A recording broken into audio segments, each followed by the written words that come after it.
We've officially ranked the top 30 at every single NBA position. Ranking season is pretty much behind us. Year 3 is wraps. Mm-hmm. But we got one more today. We're taking a step back, and instead of ranking every player right now, how good we think they are compared to their peers, their position, we're going to rank the top 30 most valuable players in the NBA as if we were doing an entire redraft of the league, who we think would be the most, sought after 30 players to rebuild teams with going forward, future value. Here go one more. Exactly. I love it. And on top of that, not only do we got one more list for you, there's a little bit of difference. We got one more man for you in this room. We got Carson from Nerd Sesh here joining us to rank the most valuable players in the NBA. How you doing, Carson? Let's go. I'm honored to be here, guys. Very, very excited. We appreciate you coming on. Yeah, obviously we've been on Nerd Sesh a couple times. First time having you on the show here, coming to bring all the nerdiness, the trivia brain, the just encyclopedic knowledge of historic basketball, bringing that to the show. The good looks, the charisma people often forget about when they point and they go, that circus freak who knows about all those 1960s players. What about my personality and my feelings as well? But yes, I'm excited to bring it all. That guy with mental illness. That guy with mental illness on camera. Gotta keep him over there. We're gonna bring in Rain Man. Yeah. Yeah, you don't want me too close. Yeah, like I said, we're ranking the players in the NBA, the top 30, based on value, which the way we're kind of like putting the mental framework is, like I said, if the entire NBA was being redrafted, you were a GM in charge of starting your team over again with the pool of current players, who you'd pick in terms of who you want to start your franchise with. So that could be to whatever you think that means, whether it's a 3-year plan, 5-year plan, 10-year plan, whatever your draft board would look like if the entire pool of players was available. Okay. Yeah, it makes sense. Yes. So with that being said, let's get right into it. The cranium is crazy. Oh my god. I mean, I really don't know what to say. Crayon eaters rejoice. So we're going to do this the same way we do every single ranking, but now we're adding a fourth person in, obviously. So we're going to reveal block by block of 5 players at a time until we all see our top 30, starting from 26 through 30, and we'll jump straight into it. Here's my first 5 names. At 30, I have Kevin Durant. 29, Steph Curry. 28, LaMelo Ball. 27, Scotty Barnes. And 26, Anthony Davis. Damn. Scotty Barnes mentioned. Shout out to him. Sadly, he did not make my list. That's surprising. Yeah, it actually is surprising on my end. I think I could have found room for him on my list, but Toronto's kind of weird, and I don't know how. He's the type of player where, like, it's not his fault. It's not his fault, but the product around him is so wildly important, and that's why he didn't make my list. I know what you mean. Yeah. But, I put him lower than I thought I would too, just because I've kind of like had to come to Jesus moment with Scotty Barnes, where I was like, okay, I overreacted to the Rookie of the Year campaign, where I was like, this is a future top 20 player. He is like more of a... You were on dick, man. You were crazy as fuck. I remember that. I ranked him 24. It's not that crazy. Top 30, 24. Yeah. I was like, man. I do view him now as more of an ancillary player that needs to be a secondary star that isn't going to be your best offensive player. I still like him a lot, but I view him more like the way I'd view like a Bam Adebayo on this list or whatever, who, spoiler, Bam Adebayo was my first cut. He was on this list. I cut him at the end because I pretty much convinced myself to include Curry and Durant. I had to really, really convince myself to include the old timers, but they made it on just as I said, listen, maybe I'm viewing it with a 5-year plan and I say they're going to have 3 more years of all NBA and 2 more years, assuming they play till they're 42 of lower tier all-star production. I can convince myself that's better than having a, year by year low tier all-star and someone like Bam, who I'm sick of his offensive progression, or I guess I should say like regression, is really bothering me. How at age 28, he already is like, his rim volume is like 1/3 of what it was 3 years ago. I don't know how his defense is going to age as an undersized center. So I convinced myself to go Curry and Durant over him, but I don't know if that's necessarily the right choice. I mean, if you're Nico Harrison pilled and all that matters is the next 3 to 5 years, I think they're no-brainers. Although actually he wouldn't want to build around Steph because defense wins championships. But true. I think they're both still so great that like there is a threshold of, okay, you give me the next couple seasons, and I think those guys with the right infrastructure around them could both still be the best guy on a championship team. Like it's a high bar in terms of team building, but they're that great right now. Yeah, I would rather take that over, like you were saying, whatever period of low-tier all-star stuff. And I do think Scotty's really interesting, too, because I've never been the highest on him just because, like, I think his offensive game can be so clunky, and, like, especially as a self-creator. But like you said, I think if you put him in a different situation, he could be like the ideal number 3 with like the connective playmaking, the defensive versatility, even versatility is his offensive strength. If he could just shoot like 34% from 3 consistently, then I think you're talking about a guy who like could be an all-star level guy and really play that role. The most interesting to me is LaMelo. Just because I feel like with the availability stuff, man, like, is he good enough knowing that he's only played 35 games a year over the last few seasons to be top 30? Not really. He's also like Curry Durant. Okay, I agree. Last second, I convinced myself to put him on here just because of the age thing. And I tried to view it based on like everybody in a vacuum. You know, I'm redrafting. I can control the environment around him. I won't put him next to fucking the abomination of a roster that's been around him. Grant Williams won't be on my roster, which I don't know why I love with him. Miles Bridges won't be on my roster. All the batshit's crazy center rotation they've had won't be on my roster. So I gave him a little bit benefit of the doubt and said, if it's a I can fix him pick, he's only 23. If I could put him in a smart system with a smart coach, and I bring on Joe Mazzulla, Steve Kerr, whatever Ty Lue, great coach I have, and I can put him in a good spot to utilize the size, the off the dribble shooting, get him back at being more of a lead playmaker, not a volume scorer. I said there's enough there that I'll slightly put him on my list. But yeah, originally I had Jaren Jackson in that spot.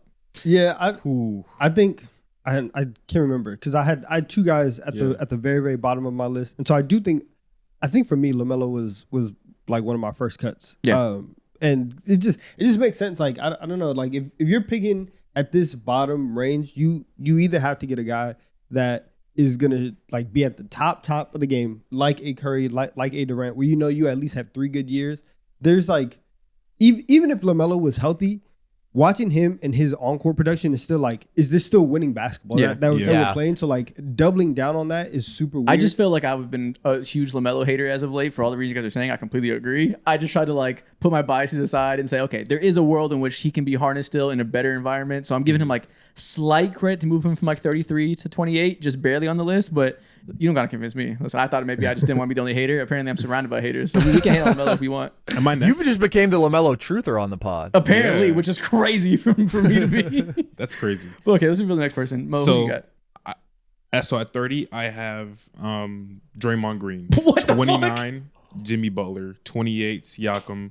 27, Sengun. And 26, Bam Adebayo. What the fuck? Now, Nico Harrison loves this list. Real quick, before we dive into why I have Draymond Green there and all that, I agree with you guys. Or at least you, I cut out LaMelo Ball because if I'm really sitting here thinking about him, he has one of the weirdest starts to his career. True. Ever. Like, when was the last time you seen a young player go ahead and win an all-star or make it to an all-star game and then just slowly, like, his value and not value in the league, but his career progression just doesn't look, it isn't where you want it to be. We haven't seen a young player, I don't know if ever, miss this amount of games and like be able to bounce it back.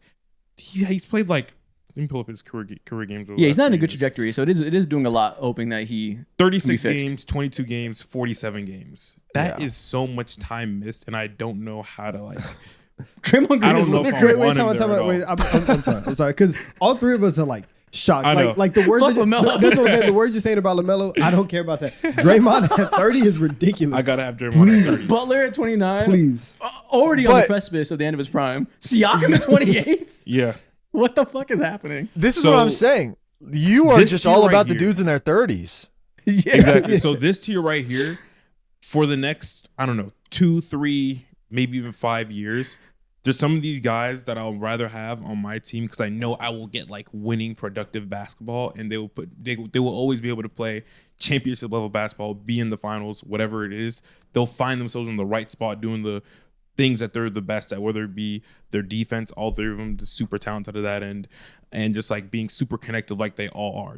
Like they've all got all of these guys have been featured over the last 7 years in every single NBA finals, except for maybe one. But yeah, that's my main reason for that. Like, I don't think you've ranked Draymond Green your top 30 players in a single year in the past 2 years, and now he's on your top 30 most valuable moving forward. That's crazy. Because like when I sit here and think about value, I also think about like what do you do on the basketball court that is rare to find. He is one of the greatest defenders, like you love to say, of this generation. And he's not what he used to be defensively, but he's not far off from it at all either. Okay, that's fair. I think the only way Draymond makes my top 30 is if I already know that I have Steph on my team. Facts. Like if you're pairing him with like Cade or D Mitch or somebody else whose playstyle isn't so like match made in heaven, I can't have him on my team at this stage in his career. I will work with this guy, with those guys. In terms of like, yeah, this is my first pick. It's crazy. He can never be your. You know, like there's 30 teams. You have him at 30. This is insinuating that one team is like our first pick in the 2025 NBA redraft is Draymond Green. Like, yeah, like I'm only taking Draymond if I know that I have Steph. I also think for me personally, go ahead. Well, I was just going to say, I feel like we're glossing over the craziest part, which is like, yeah, I don't think Draymond is a top 30 player right now, even though I'm really high on him, but he's also 35. And like Isaac is like justifying to us, well, like I have Steph and KD here just because I can get a few years. It's like, okay, those guys are still surefire top 10 players, superstars. Draymond has the age stuff, but also is like, again, still not a top 30 player right now. I think it's crazy. I'm a Draymond truther. That's the thing. But does he if you're starting a franchise today? No, he does not know he has top 50 value for that. Nah, I don't know about that. And Butler, Butler, okay, I guess he's closer to the Durant argument, so I guess I understand a little bit. But he's also like, I think 3 years from now will not be All-Star level. I don't know. There's like if I was drafting Siakam. What about Siakam? We know he's a Siakam truther, so we'll let him. Yeah. What about Siakam? The guy who just made the NBA Finals. The guy who just averaged like 21 in the finals. We literally went through it. That Siakam was scoring 30, then 17, then 30 again. And like, what's wrong with that? We see that all the time. It's a second option. Why are you drafting a second option with your first pick? Why, like, no, it has to be first options. What do you mean? A second option is not a guy that is like a top 30 value. Like, again, Siakam's great. He's awesome. That is much more of a, hey, Tyrese Halliburton has set the plate for everybody here to eat. I mean, like Bam and Barnes are also like second options, so I'm not eliminating Siakam for that reason. But it's mostly just like the other second options we include are a lot younger. Exactly. Yeah, for sure. That's where like Siakam is absolutely a top 30 player right now, but he's 31. Like I'm factoring age a lot. Like when I view you as an asset, like is there any team in the league that would trade Scotty Barnes for Draymond Green right now if they're thinking long term? No. Well, and then maybe the Golden State Warriors to get back Draymond. We're clearly looking at it with a much further lens into this. Yeah. The only people above 30 on my list are the names here: Curry, Durant, Anthony Davis, who like are still so good and still have at least 3 years left. I had to include them. Mm-hmm. Other than that, nobody touching 30 is on my list. Interesting. Okay. Yeah, I think those guys are like 29. Well, I think there's got to be two guys Yeah. who just turned 30. There's a couple guys who just turned 30 who, if they're not on your list, 30 Isaac, I'll run nude on camera. Never mind. There's a couple O's. Don't do that. Don't do that. Well, okay. Might go viral, but all right. At 30, I have Zion. 29, I have John Morant. 28, I have Tyrese Maxey. 27, I have Trae Young. And 26, I have Anthony Davis. Wow. The Zion of it all is quite difficult. And to explain that. So for Zion, so the tier with Zion, Ja, and LaMelo, those three were really, really hard for me to figure out of like which two I wanted to put on. I think out of the three, Ja's accomplished the most, and the light is probably the brightest for him in the next 5 years or whatever. LaMelo versus Zion at that point, I just think Zion's a better player than LaMelo, so that's why I put him up there. But like he's top 30 also because if I am starting a team with Zion, either it works or I can trick somebody into trading for him. Oh my gosh! And I have good and I have a good asset. So like I think from that standpoint, there's still enough people. You sir, stop! Stare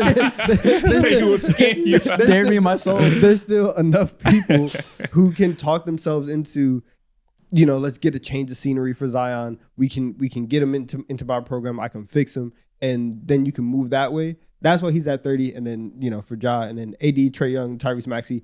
I think like especially for Trae Young, like, and we talked about it, especially after the Pacers run. That has given me a lot more hope that like, oh, you actually can create this like finals team with with the point guard who is a really good passer and is not great on defense if you surround him with everything else that he needs. And that seems much more realistic now than it did a year and a half ago. So I like Trae Young. I think he's very underrated. So I have him at 27. Okay. But like I have him higher. Yeah, I have him higher the too. the offensive inconsistency for me, I'm still like parsing that. Like I still think it's possible, and I still think that he's really good. But I do want to see like at least can I get 18 months, as much as we've seen the up and down, can I get 18 months of solid, consistent, the idea of Trae Young as this like efficient volume score type guy? I do think nobody like we don't talk enough about the fact that we haven't seen Trae Young have an effective inside the paint scoring season since they did the foul changes. Since they removed some of those foul drawing abilities of his, he hasn't had a single season where he had above average rim finishing numbers or even really floater range. It hasn't been as consistent as those before. Yeah. So that is something I'm thinking about, that like, okay, maybe those days of seeing 30-point Trae Young are probably gone, but I do agree that in general, he has the playmaking floor is ridiculous. We've seen the defense improve at least to competence from effort level. He's so small, always going to be a target in the playoffs to some extent, but I feel a lot better about him than you do, I think. Yeah, for sure. I think that when it comes to over the last few years, Trae Young's value naturally is going to diminish when you handicap his ability to play make at a high level. Of course, like the assist numbers are crazy, but our offense still wasn't the greatest at all. And now that they have certain pieces, I think if you were to remake this list last year, you probably will make him higher. But I understand your ranking for 27. Okay. Let's see Carson. Carson, who do you have in this tier? Yeah, so I have at 30 Zion, then Cat, Scotty Barnes, Bam, and Dylan Harper. Harper? Dylan? Yeah, buddy. Yeah, buy your stock now. I like that. I didn't know where to put him because I struggled to know how high the star ceiling is. It's hard for me to imagine him the same way I do Cooper Flagg, as like being super confident in the star ceiling. But I completely understand. Like I seriously considered him. I didn't put any like rookies. Yeah, on this list at all. Put any. Rookies. I didn't put any true rookies on my list. Wait till you see my flag placement. Nah, wait till you see my flag placement. I was just thinking, like, if I'm starting a team, you went crazy, buddy. This guy's nasty, man. How I'm valuing the asset, like, I think Dylan Harper is one of the best guard prospects we've seen in recent years. I think that he checks so many boxes of being like straight up elite downhill finisher, such a valuable ability to be able to dominate the paint like he can, where he's got this great combination of the athleticism with the craftiness, playing off 2 feet. He's got the excellent handle. He's a pretty high level playmaker. He's got the tools to be a good defender. He's got great size. I was like, if you could start a franchise with him or a known commodity like Maxey or Fox or some of these other guys who I considered around the 30 spot, like, I think that the upside is considerably higher with Harper to be an actual offensive engine. I think the physical tools are a lot better, and I'm not afraid to bet on that upside. I'm putting my nuts on the table. I'm saying Dylan Harper's on my list. I'm GM. I make the rules. Him on the table, man. Slapping him on there. And that's what I appreciate from a guest on the show. Like, if you come on the show and you don't show nuts, what are you even doing here? Exactly. That's what I'm saying. And then I feel like Zion, kind of similar to Donovan, although I think I'm higher on Zion. That was kind of just like my fuck it, man, he's so good, I'll put him in my last spot, because the availability stuff, like, it would scare me off of a Ja. I'm also just not as high on Ja as a lot of people are. Zion, obviously, major availability red flags, but when I think about who he is healthy, like a no doubt top 15 player per 36, this dude just averaged 31, 9, and 7 on 60% true shooting, like on a per minute basis. He's damn near putting up Giannis numbers. He's this like totally one of a kind rim pressure, rim finisher. His touch has gotten better. His passing has gotten better. He just breaks the game. And so again, if I'm comparing him to like a Fox or a Maxey, I'm like, yeah, they're a flawed second option. I understand that Zion is probably never going to play a fully healthy basketball season in his life, but I'll take the chance because he's so much better when he's healthy. Yeah, for me personally, I had to leave him off my list because I seen what Zion and LaMelo's done to their organization when it comes to literally setting them back like 4 years. They don't know what to do, where to go. They, of course, some of the blame is on their own. They haven't picked right and necessarily haven't made the right moves. But in general, when it comes to progressing and getting to the playoffs and actually like seeing what this player actually has worked on and what his needs are on the court and stuff like that, he immediately handicaps your future in my mind. I see your as point, a player. but I think to categorize the Hornets and the Pelicans as an organization and say they've been set back by Zion and LaMelo is ignoring a whole lot of other bullshit they've done. That's why I said they haven't been done great as well. But so I'm not blaming them as like even like the main thing. But I know you definitely is a harsh thing to team build around. So I understand in general. I also didn't have Zion too much higher. I have him not in this tier. He's slightly higher, but oh wow, yeah, but just slightly, like literally one spot. But I agree. It came down to I looked at some of the names like Scotty Barnes. It's obviously just a matter of like betting on Zion's ceiling, and if you can maybe luck into him being healthy, that like at a certain point, that threshold of him being legitimately a top 10 player when he's healthy, like either it becomes worth it or not. And like I put him right above Anthony Davis just because I think AD has 3 more years of all NBA level probably, and then 2 more years of All Star level, where I'm like that short shelf life, and I don't think AD's gonna age particularly gracefully just by his skill set. So I slightly said I'll take the bet on Zion. The same thing with Scotty Barnes. I just don't think the ceiling is quite as high. LaMelo, obviously, if we're talking about injury luck, I'd rather go the guy that's substantially better. Yeah. Like AD, again, AD gets hurt a lot also, but I know that like he's also still way more consistent than Zion. So like those 3 years, I think for both of them, you have to look at them in like 3-year windows. I feel so much better about the next 3 years of Anthony Davis than I do about the next 3 years of Zion. Yeah. Year 4, 5, 6, and 7 is why I slightly win Zion. Exactly. But that's not, by the time we get to year 4, 5, and 6 of the next whatever, we're already like 5 years in, right? Yeah. So then overall, we're going to be at like year 10, year 11 of Zion. That's crazy. Saying the same thing over and over again. We'll see, man. We're going to look up and he's going to be 40 and he'll never have played more than 70 games in a season, except for that one magical season that he actually did. Man, was that season magical? I'll never forget it. All right, Carson, you're up next. 25 through 21. Who you got? So I've got KD 25, Steph 24, Triple J 23, AD 22, and Trey 21.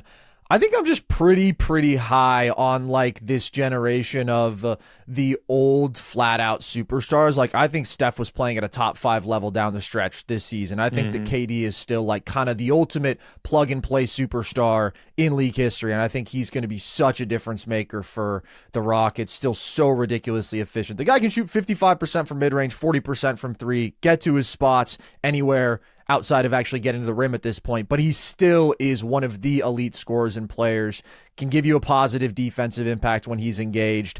And then AD, he's obviously younger, so that's why he's higher. He does have the injury concerns, and that's a reality for him. He has been like mostly healthy over the last couple years, but obviously this season he was more banged up. I just think he is still like such a force, guy who can just like walk into 25, 12, and 3 efficiently, versatile offensively, and when he wants to be, can make a case for being the best defender alive. So yeah, I'm betting on all those guys.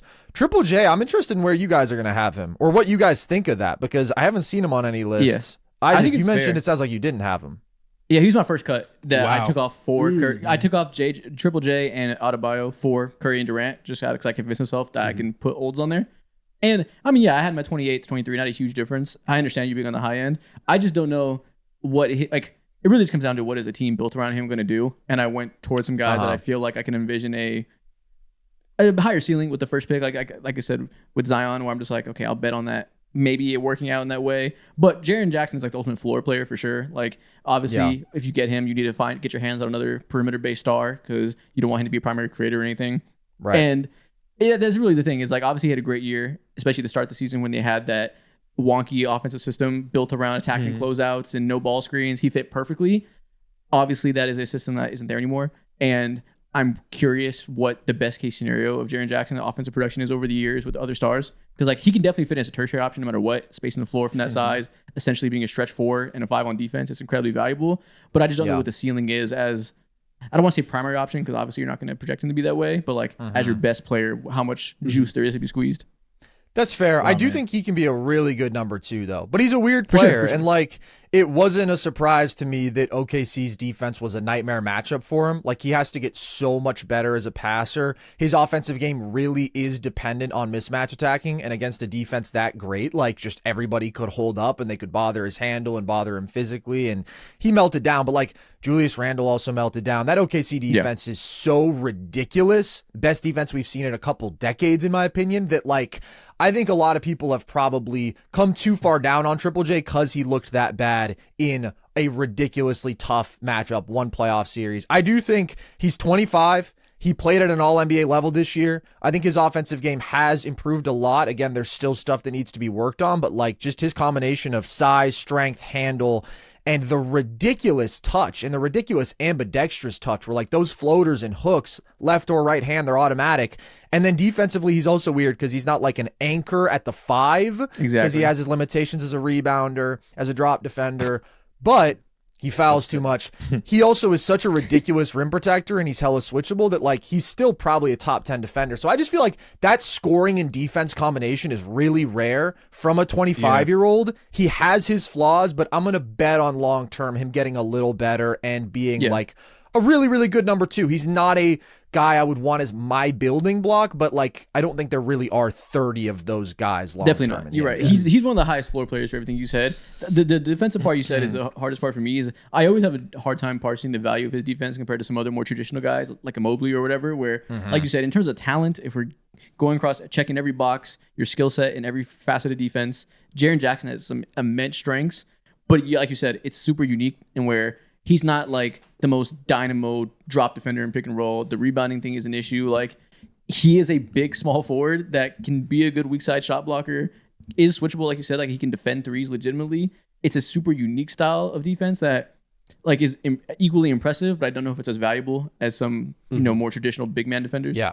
I agree. It's not like to the absolute best of the best. Like I don't think he's a top 5 defender, but he's still so great at what he does that I do think he's probably top 10. For sure. Yeah. And for the simple fact that just how rare it is to have a combination of all those things, for me on my list, he's much higher. But I can envision 23 though too. Okay. Yeah. Okay. Let's reveal both your guys at once so we can keep pushing. What do you guys got? At 25, I have Jalen Johnson. At 24, I have Scotty Barnes. 23, Darius Garland. 22, Jaren Jackson Jr. And at 21, Franz Wagner. Wow, Jalen Johnson. Yeah. Shout out. I ain't gonna lie, he did not make my list because of the injuries. He'd make my top 40 probably. He'd be closer to 40, but yeah. I respect the Jalen Johnson. I considered him. The pro Jalen Johnson podcast.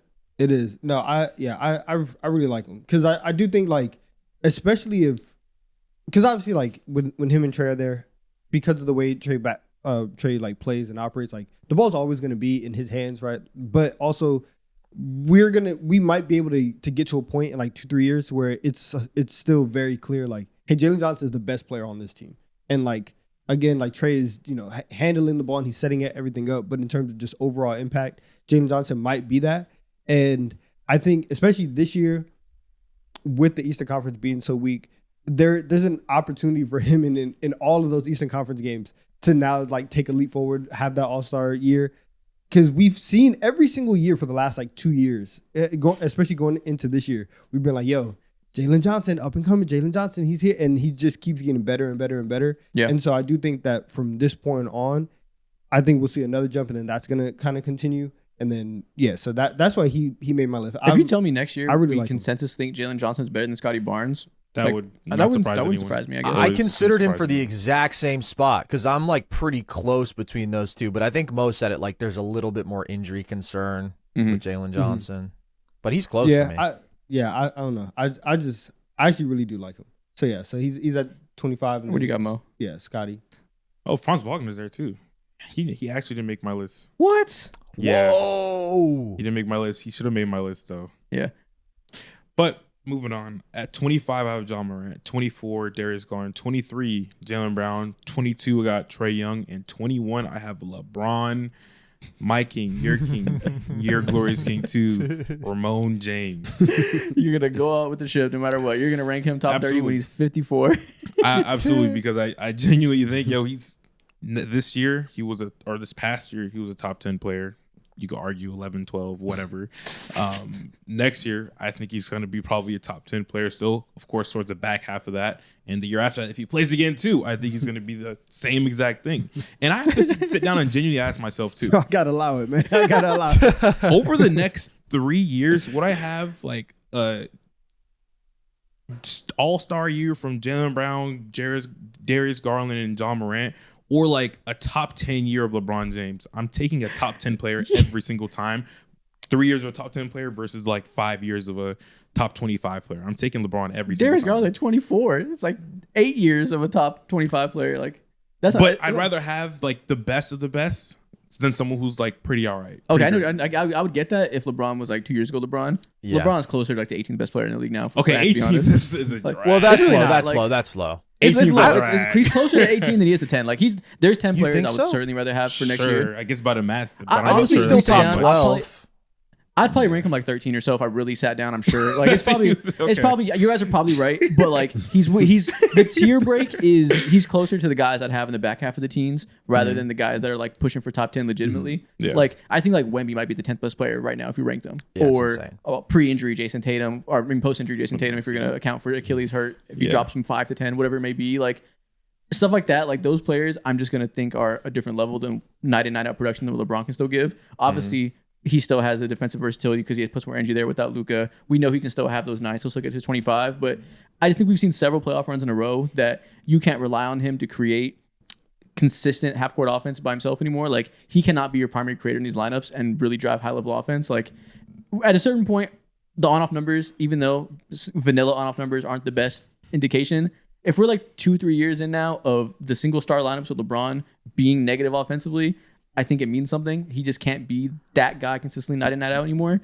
And that it's hard for me to say you can be a top 10 player when that's just the reality of where you are at your age. It's just the consistency for me, man. Like, it's exactly what you said, Isaac. I do agree that he's diminished a bit as an offensive player, but it's also like there are the months where like LeBron literally just goes out and plays like he's maybe a top 5 player, right? Like what he was doing in February, December, he had a couple great months. And then there's the months where like, all right, the jumper's off and he's coasting defensively and he gives you like 22, 7 and 7 on like not very good efficiency. And it's like that LeBron might not be a top 15 player. So there's just more volatility with him now. He is very consistent, like you said. Like he obviously knows better than anybody how to round out his skill set to make up for the diminished on-ball skills that have come over the years. So he has been defending well. His rotations have been crisp. He still does all the passing, still can be a rebounder, still can finish with physicality in the post, but he can't drive past anybody from the three-point line anymore. He's not really blown by creating separation whatsoever. And that's like pretty vital to his game translating at the highest level as the main on-ball star. And that part of his game is like zapped. Yeah. I can see that for sure. I think the Lakers haven't put him in the best position just yet to go ahead and like naturally go into that old man mode. Of course, finally you got Luka Doncic, and we've seen like him in this.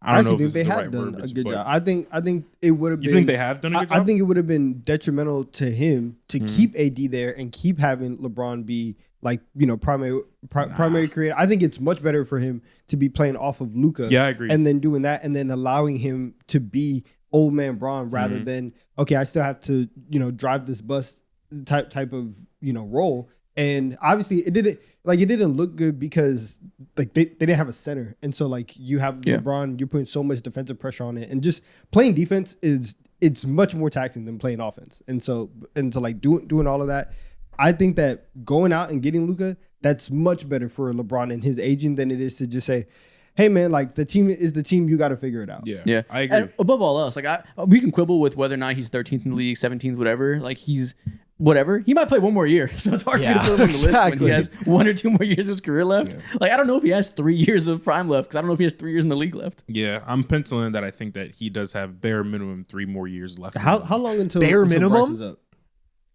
Yeah, I think bare minimum might be a drag. 2 more years left in the league. I think Luka if they didn't have Luka, he's fucking out of there. He might be out of there now. Huh? It sounds that's drama. This is we've seen this shit. No, nothing that LeBron ever does on social media is like I consider noiseless drama. Everything is something. Everything is something. Him and his LeBron team scores. Let's go. And the way that they move. Listen, it's August. You know exactly what time it is. They're out here posting pictures on both talking about the summer of 2025 is perfect to plan things for the summer of 26. Like you know exactly what you're trying to do with every single post, with every comment, and like that is what they do. So I don't think that it's noiseless drama. But yes, he is like. It really might be 1 more year. After last year, he was like, I don't know, I may hang it up. Go ahead, retire then. Also, I didn't rank Jaylen Brown, did y'all? No, I didn't. Oh, wow, I did. I guess I could have I can understand that. I'd rather have someone like Jaylen Brown for now and maybe in the next year or two, unless Franz Wagner genuinely makes real changes to that shot. I'd put him on there, but I'm not losing sleep over that. Yeah, it just seems like you're thinking about the next 3 years, and we're looking further. So that's the difference. Which to each their own. You value the value list. If that's your window you're operating off of, I can understand the placements more. I don't think Jaylen Brown or Franz Wagner could ever be. I don't know if Franz Wagner, Garland, Jaren Jackson Jr., Garland can. Anthony Davis. I don't know if they'll be like a top 10 player sniffing that. That's why I'm like LeBron. He still has a certain level of juice in me. Thankfully, Luka will give him that grace. I gotta roll with that. All right, what's your 5? Carson, if you've never seen our rankings. LeBron, pencil in the LeBron love no matter what for most links. So I mean, we appreciate you. I think ride it to the die. It's bold, man, but I respect it. Go down with the shit, Mo. We gotta respect it. Next up, wrong order. At 25, I have Zion. So again, barely higher than the last tier. Just the names below because of age mostly. I'm like, I guess I'll bet on. If I have 5 years of Zion, hopefully I can fix them. Yeah. 24, I have Sengun. 23, I have Cat. 22, Amen Thompson, and 21, Franz Wagner. Wow, man. Did y'all rank Amen? I did. Okay. Wow, man. We'll get there when we get there. We'll get there when we get there. That's all I'll say. I fucking adore Amen Thompson since rookie year. I want to put him a little bit higher. I just try to stop my nerd brain from doing too much with this the Swiss Army knife defender. He can cut. He can do all this. I was like, okay, we do still need to see him actually make some type of shot improvements. Maybe he never will. I don't think he'll be a great 3-point shooter. Everyone's always like, when he unlocks that 3, he's gonna be a demon. It'll probably never happen, but he will at some point unlock some type of mid-range game that is a complement to his slashing. But I do need to see that develop. I need to see the handle develop to the point where he can actually be the point guard we idolize him to be able to be. I need to see the on-ball stuff actually take a step, which I think it will. But before I can actually put him next to surefire all-stars that we know can be that offensive guy, I'm just going to hold back a little bit and not nerdgasm too much. Mm-hmm. But I won't be upset with you if you glaze him. Yeah. Okay. I definitely had a nerdgasm. I mean, I'm an Amen stan, bro. So I'll say me too. My spiel for when we actually get to Amen because he's higher. Yeah, honestly, on this list in general, I held myself back from being too nerdgasm to try to just okay, all things considered, not for the archetypes I love. I'll put some of these all-star point guards who I'd rather have Amen than Ja Morant probably, but I'll rank Ja Morant slightly higher because we can see him blah, blah, blah. But if I'm going pure nerdgasm, there's not 15 players I take over men right now, probably. Cook. You should have gone with that. You should have done that. I try to step back from my biases a little bit and do all things considered, but if I didn't, I would be right there with you. Nah, man, this is your list. Fuck all. This is your biases. You've got Şengün pretty close to Amen. That's interesting to me because I'm not as high on Şengün. I do think this was an interesting year for him, and it was an interesting playoff series because that was such a dirty rock fight, and everything was ugly. And you look for Houston, it's the one guy who across 7 games could consistently at least get himself to a decent shot was Şengün. But then you look up and it's his rim efficiency was terrible. His efficiency in the paint outside the restricted area was really bad. Still, there's no jumper there to speak of, low volume mid range, no 3 whatsoever. I just think it's impressive that he has the physical tools and the bag out of the post to again get to a shot consistently against any defense. The problem is he just has to be better at making those shots. His touch 100%. Has to get better. His finishing has to get better. I'd love if he could figure out the jumper. He's not a good play finishing big, so you need to run a lot of offense through him in kind of this ball stopping post up style. That's just the stuff with Şengün where I see the talent, but in his archetype, there's a lot that needs to get better for him to be top 25 value to me. I'm 100% with you. I have been labeled a Şengün hater by Rockets Twitter. They have on several occasions posted clips. By the Turks? Yeah, the Turks have harassed me. You don't want the Turks after you, bro. You should dunk that. They're insane. My clips have been posted on Rockets Twitter communities many times for me saying, a year and a half ago, I said I'd rather have Chet Holmgren easily. And they destroyed me on Rockets Twitter, which I was just fucking right. But yeah. I say it to say, long been a Şengün doubter, so I'm with you. The reason I put him higher here instead of at 30 is age, strictly age. The guys below him, Anthony Davis, Zion obviously is the risk factor there, but AD, age, then Curry and Durant age. Şengün is just still so young, and I'm giving him credit that the defense did improve. I've been saying all year that I need to see him be good at defense and offense at the same time, and we haven't seen that. I don't know if it's an energy dispelment thing that by being so much more active as a pick and roll defender, as a help defender, that he doesn't have the energy to be as good of a rim finisher, and that's a fucking problem to me. And until he develops a jump shot, this isn't an archetype of player I'd ever want to roster, but he's proven enough and has had enough of a trajectory that I gave him credit that for his age, like if I'm looking at a draft board, I'll probably want to keep betting on a player that keeps improving to some extent. Yeah. But like Towns is much older, but I just think he's much better. So I put him one spot above. Amen, I think the ceiling is a million times higher. So I put him higher. Same thing with Franz, him and Franz are probably similar levels of player right now.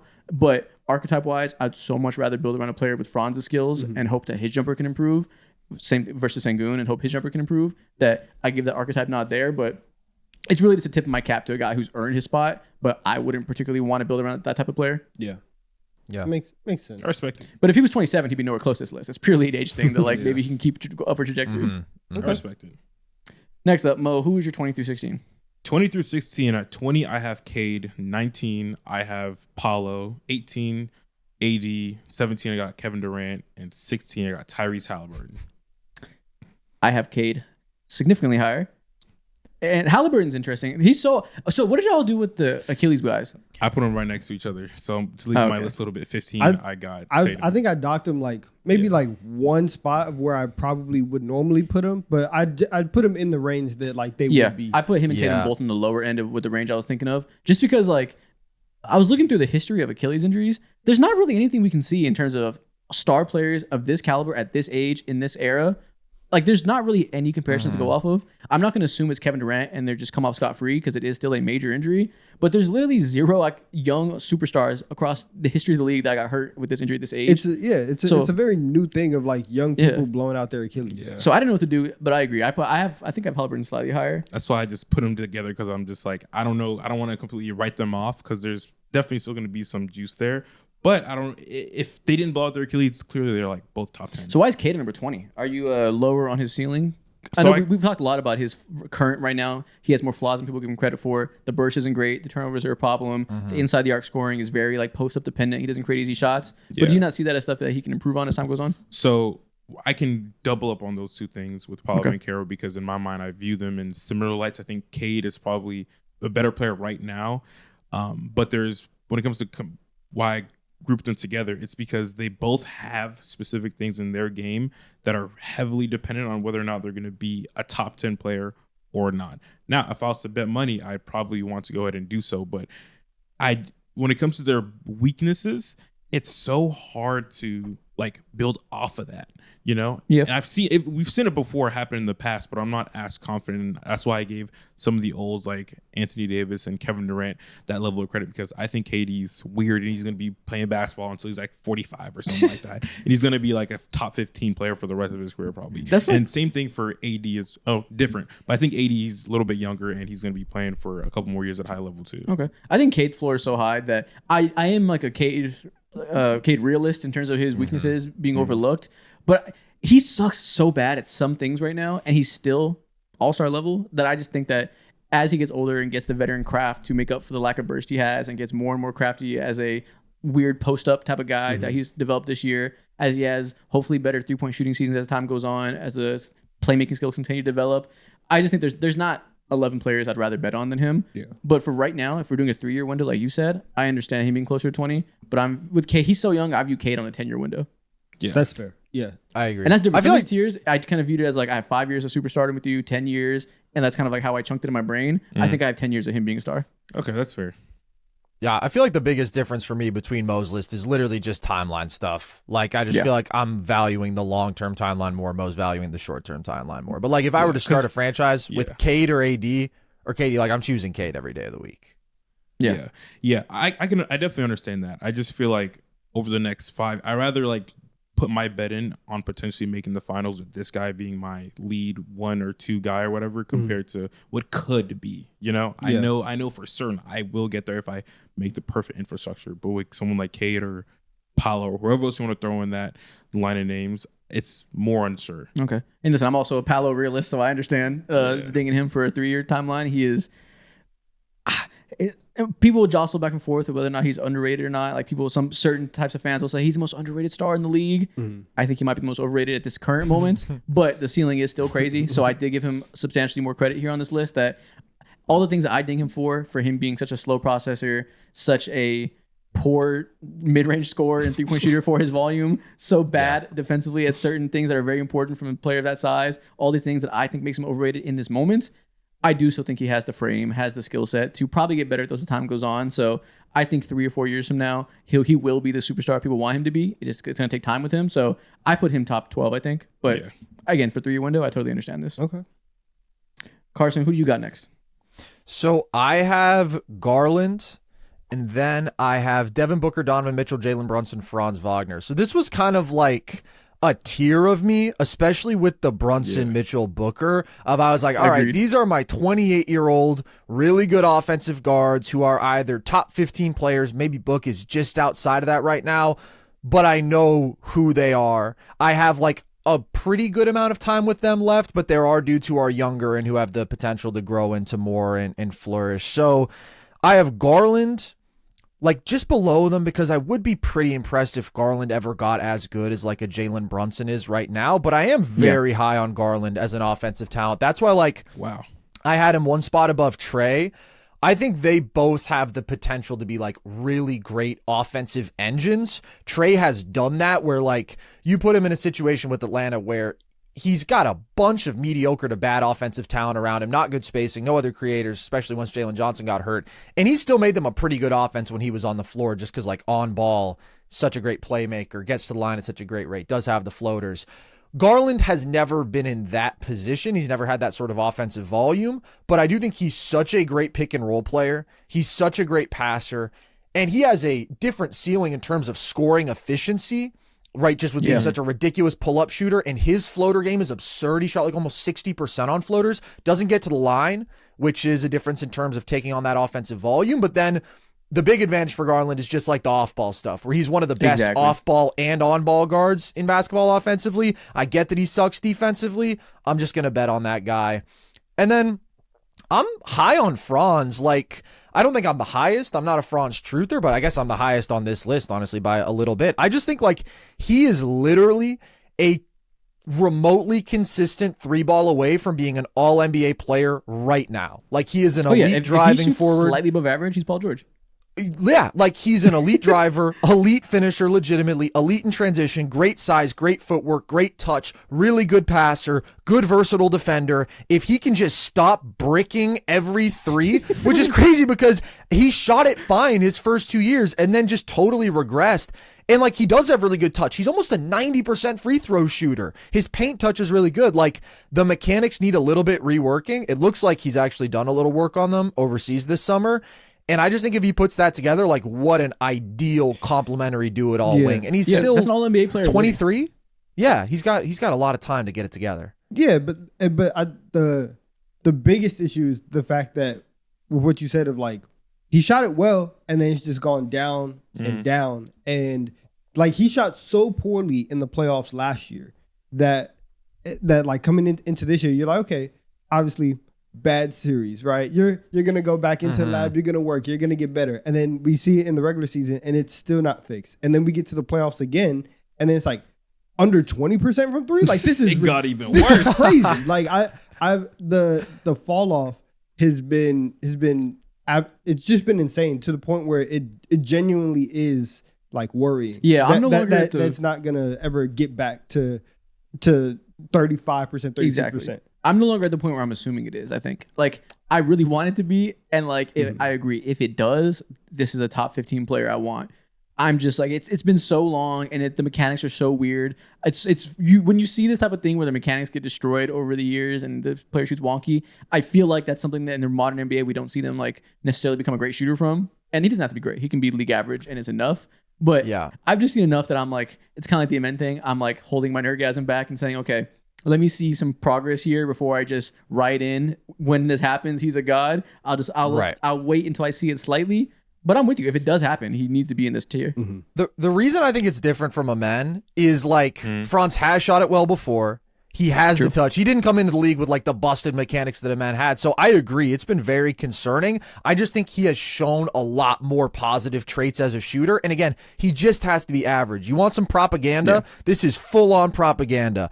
But if Franz had shot 35% from 3 in that playoff series this year, he would have averaged 29.5 points per game on 58% true shooting. Full on hypothetical because he shot horribly from 3, but like the self-creation with that terrible spacing around him was so impressive. Yeah. Exactly. But like everything else average 3 ball, he'd be the GOAT. is so good. I don't know. I can't give up on Franz. I'm not giving up on him either. He's right below, so I'm with you. At 20, I have Darius Garland. Same reason you said. He's just the best second star I can imagine to playing with a star big man. Mm-hmm. It's like him and Cade, I think, are the two guys that I'm like, I want to see you play with an Anthony Davis type. I want to see you be able to have your skills be harnessed as a second option lead playmaker guy more than primary scorer. And that's always going to be Garland's MO, I think, which is incredibly valuable. 19, I have Trae Young. 18, I have Ja. Ooh. I'm not going to lie. 18 at Ja. That's one of the names when I'm shuffling through everybody, I kind of just like, people got moved up and down, and I kind of like forgot about him. Yeah. I have him, really should have him in the tier below. I'd rather have Garland pretty easily. He just kind of got lost in the shuffle. I don't believe this whatsoever. I respect it. Yeah, so made a mistake. 17, Donovan Mitchell. 16, Jalen Brunson. I'm with you. The Devin Booker, Brunson, Mitchell is like a clear tier. To me, Brunson is the best one of those three right now, and they're all the same age. But I do think, spoiler alert, Devin Booker's 15. I do think Devin Booker will age the most gracefully of those three. Yeah. With the size, off-ball skills, the passing won't go away. When Brunson and Mitchell, just by nature of their size, especially obviously Brunson, we know like guards that aren't the most athletic and are small, like you're operating with, you have just enough burst to get your game off. When that goes, it goes. So I won't be shocked if when Brunson is 33, he's the worst one here. And D Mitch, I feel like is sneakily similar, but the opposite where he's like really athleticism based. And not to say he's not skilled. He's a fantastic shooter. He has the wingspan to be a little more disruptive defensively than the other two guys than Brunson is.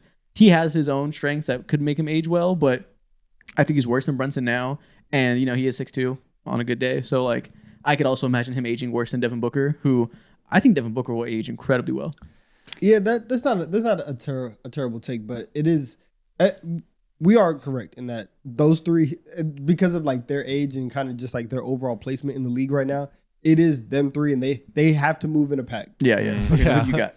So at 20, I have Durant. 19, I have Şengün. 18, I have Steph. 17 is Booker. 16 is Mitchell. And then, spoiler alert, 15 is Brunson. Ooh, Şengün at 19. So you're similar to me that you're respecting him and you're respecting the progress he's made, but you're really respecting him. I like Şengün a lot. And I think that I like the age with Şengün is very it's very enticing.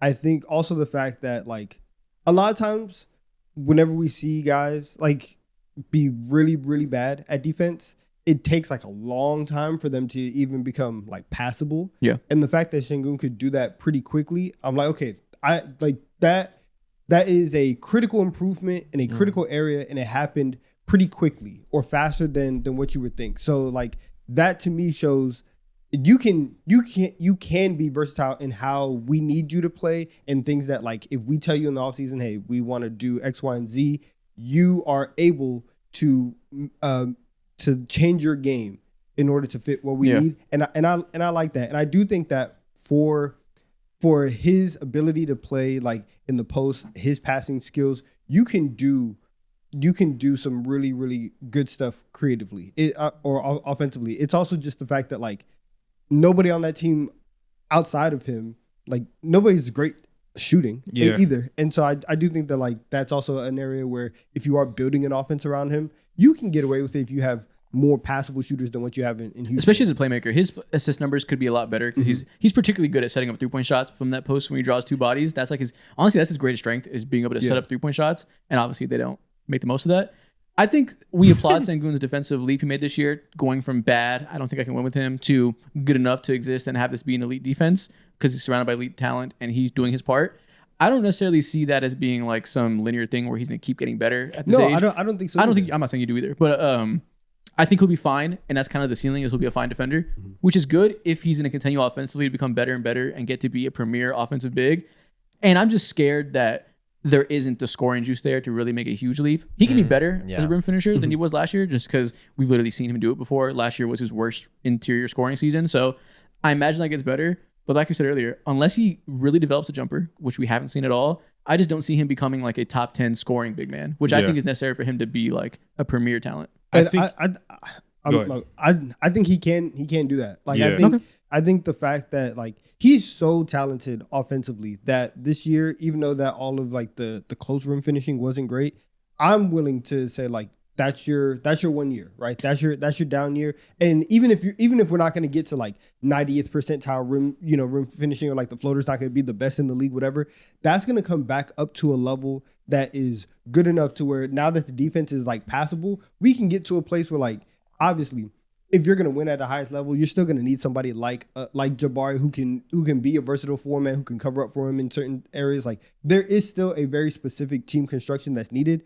But I do think that Sengun can be a player that elevates you. You know what I think? And I do like him a lot. I think he's not that talented offensively. I mean, not, wrong verbiage. He is talented, but like I don't think he's supremely talented. All the Turks are coming for you, buddy. I know, but no. I think he's supremely smart offensively. I think his offensive IQ is really good. His understanding of help defense and how to manipulate it and how to kick the ball to shooters and control offenses is extremely talented between the eyes. His IQ offensively is really strong. I just want to see the tangible skills develop, which is the part that I think I'm worried about. Yeah. Skills being shooting, finishing, especially creating shots that are like easier rim attempts, not having to be so difficult. I'm worried that those skills aren't necessarily in line with where his IQ is. I see why you use the word talent. So you're scared of those natural skills of just being gifted as a touch scorer and all that. He's a gifted offensive player, but not because of talent. But I think it's more about the IQ, and he understands offensive basketball really well. Yeah, okay, that makes a lot of sense. I see what you mean by that. I feel like the second that he steps on the court with 4 shooters or 3 shooters bare minimum who are actually like consistent, whether he KD, Jabari, DFS now that he's there, or Reed Shepard if he goddamn gets some minutes too, bro. I think he doesn't probably need to be like 90th percentile or whatever. I think he'll probably regress back to where he was just a year ago, and I think he can maintain this position for sure that you have him. Yeah. There's also like once you start, as we get into like this higher tiers and stuff like that, like you really are separating the players that like I know you're good, and in like the best case scenario, right, we can get to the finals or win a championship, whatever. But it's also for some of like the younger guys, is like, who do I want to bet on? Yeah. And I like Sengun a lot because of what you said. He's smart and he's a dog. Smart dogs is man's best friend. That's one of the best things that you can have. Yeah. And so I'm gonna bet on the smart dog. Who's a dumb dog? Like what's like who's like a like what's an actual dumb dog? Oh. Sorry, that's Chihuahua. Okay. Wait, what did he say? That's Chihuahua. Oh, okay. Yeah, okay. Next up, Donovan, what's your 15 through 11? At 15, I have Brunson. 14, I have J-Dub. 13, I have Amen. 12, I have Tyrese Halliburton. And 10 and 11, I have Chet. Okay, Amen 13. I love it. Again, you want to talk about smart dogs. Yeah. You want to talk about killers. That's what I listen, I see Amen Thompson. If I ever shake his hand, I'm going to look into his eyes, and I'm going to know that I'm looking in the eyes of a killer. Yeah. I trust Amen Thompson to grow and to be as great of a player as anything in this world. That was a perfect intro for an edit. I want to see. That's what I was about to say. Somebody make an Amen edit with that killer line and send it to me on Twitter. Amen is gonna be so good. I don't care. And it again, this is at the point where it's like for the young players where we have to take the bet. I'm gonna draft Amen, and every resource I have, you will go to Lethal Shooter Sleepaway Camp. Yeah, I will have Chris Brickley call you every single night. Drew Hanlon on strictly jump shot related stuff. You guys will FaceTime at lunch. Like we're having one-on-one meetings over Zoom. Everything will be focused towards your shooting. I'm okay putting in all of those resources because I know that Amen will be willing to take everything and is going to do everything in his power to be a better player. I want him on my team and I want him on my franchise so badly. Let's go. I should move him up. I love it. Move him 10 spots on my list. I promise you, my first draft, I had Amen top 10. Wow, really? Your first draft? My first draft of the list, I had him at top 10. You came out the woodworks, double fisting. That's crazy. I love Amen Thompson. Wow, man. All right, Carson, who's your 15 through 11? I'm right there with you. I've got Amen 15. Then I've got Paolo, J-Dub, Hallie, and Cade. I mean, I'm also in love with Amen. I was thinking about the edits. Have you guys seen, there's some great ones, but the one where Asar says, Amen was an aggressive child. And then it's just Amen beating the shit out of people. See that. Oh, he's the best.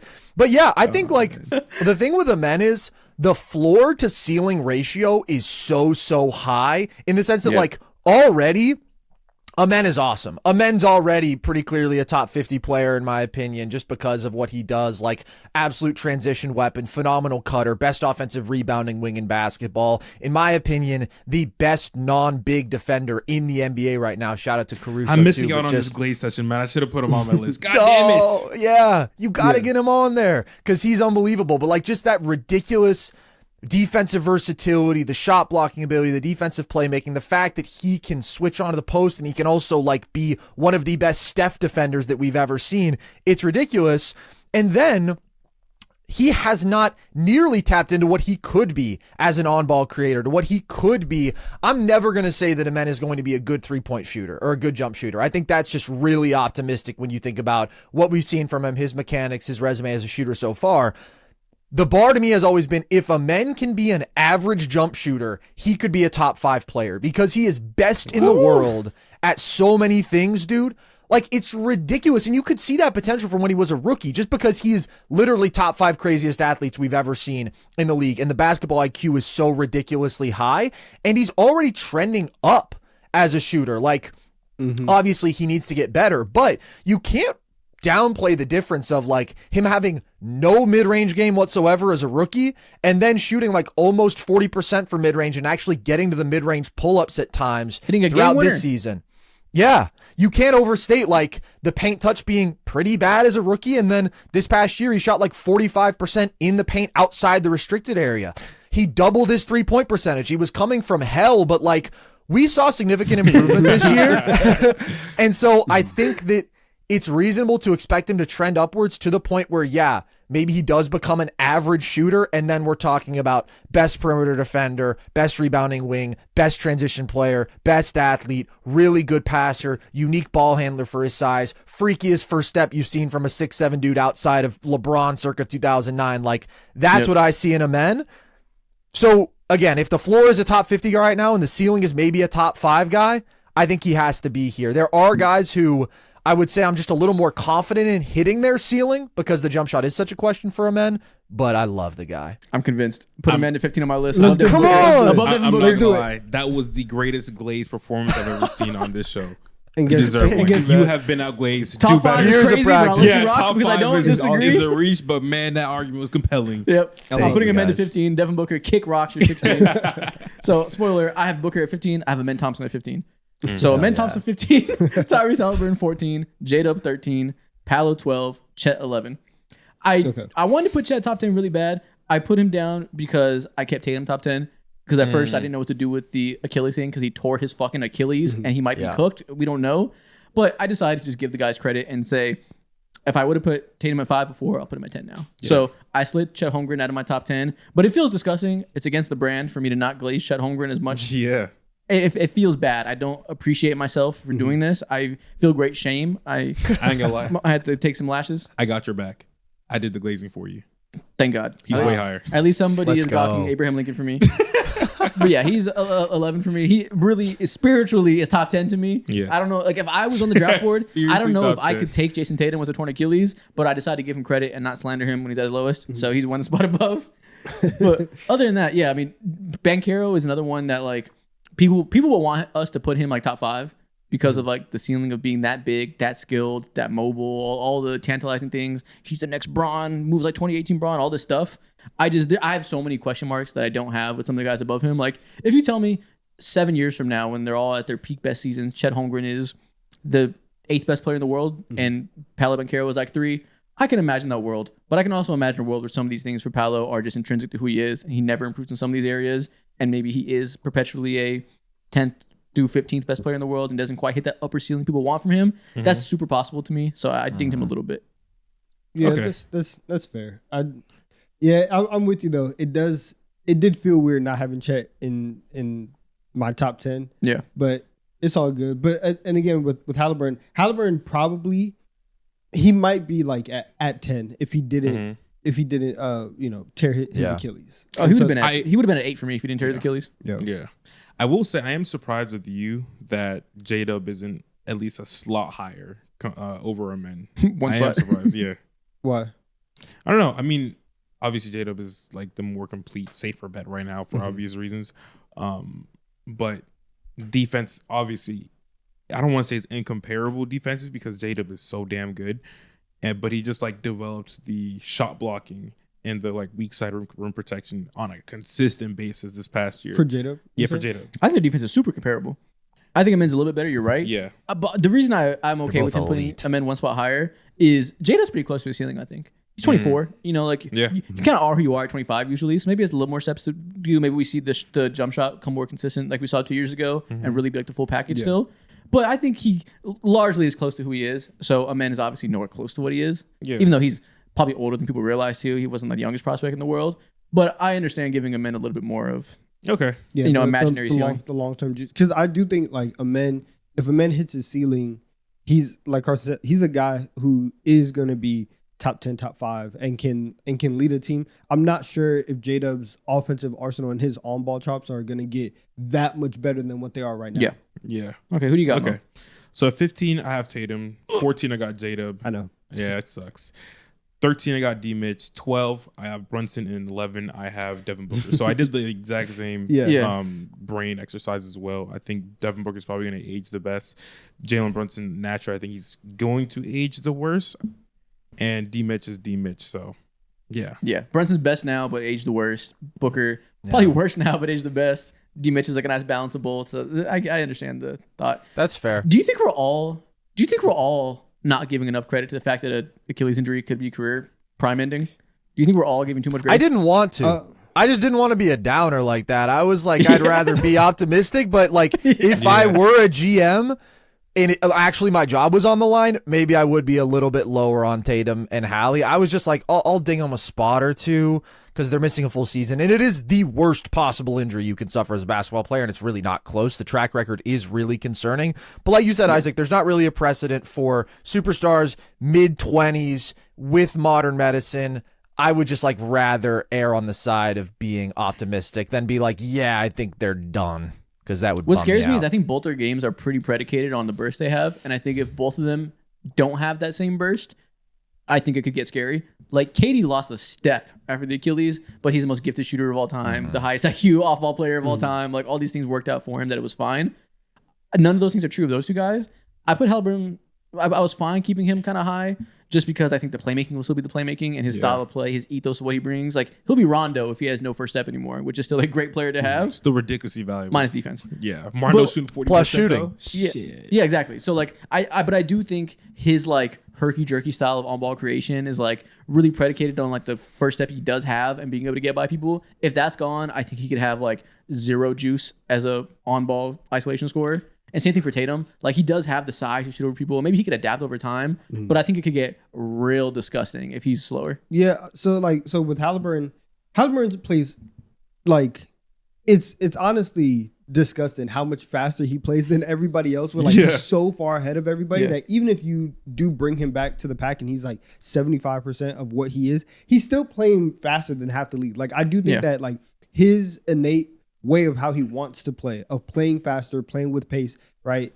Because of that, and because he is extremely smart and a great decision maker, I'm still okay with Haliburton and his future. And then with Tatum, it's kind of the same thing where like, if we've seen him defensively be like, super versatile and kind of move into like this 4, if he doesn't have the burst and he's not like as switchable on the perimeter, that's fine. He's still 6'9", 6'10". He's super strong. Like you're just gonna tell him like, hey, put on 5 pounds. You're just gonna guard force now. Yeah, he might just be OG Anunoby if the burst is gone. And that's it. And so I think like defensively, Tatum's floor is still super high. Offensively, we'll see. Like people just have to get craftier as they get older, anyways. So maybe that's something that he was already working on. But I'm with you, Carson. Like it's super weird to be like, yeah, they're gonna suck now. Where like they were already at the best, and I don't think we're at that point in medicine or in the NBA where like if you tear your Achilles, you're gonna go from all NBA to like, oh, you should not be on a roster. See, we say that, but we only say that because of KD. We have no other precedent, and KD is the most uniquely skilled player of all time in that way. Like perfectly built to deal with an Achilles tear. Really, we'll learn a lot from him, Dame, and Tyrese Haliburton. 3 different players, 3 different ages. On a much lower scale, I saw Cam Akers come back from an Achilles from Detroit in like August and then was running playoff snaps in January. I've seen that too, and that's honestly K-Baker sucked after the injury. That's honest. He played when he was out there, but that's my point. Is like, I guess so. That's my point. Is that that's the only case of somebody in their like mid-20s that we have to really point to, because like even like Kobe was 34, KD was however old he was. So what I think is actually encouraging is neither of these guys have to rush back. They've already accepted we're missing a full season. So I think like being able to have like a 15-month recovery instead of like trying to push a 10-month recovery, like that makes me feel better with the age. Cause like I do think Dame is cooked. Like I don't think Dame is ever going to be the same. But Dame is in his mid-30s and he's a small guard, so it's different. Hallie, it does concern me though, because I think you said it well, Isaac. Like obviously the step back three is a weapon of his, but it's using the threat of that with the shiftiness that like makes him so effective beating switches and whatever. If that shiftiness goes, that's a problem for a guy who like kind of needs to make the most of all the scoring juice he does have, because that's already not his greatest strength.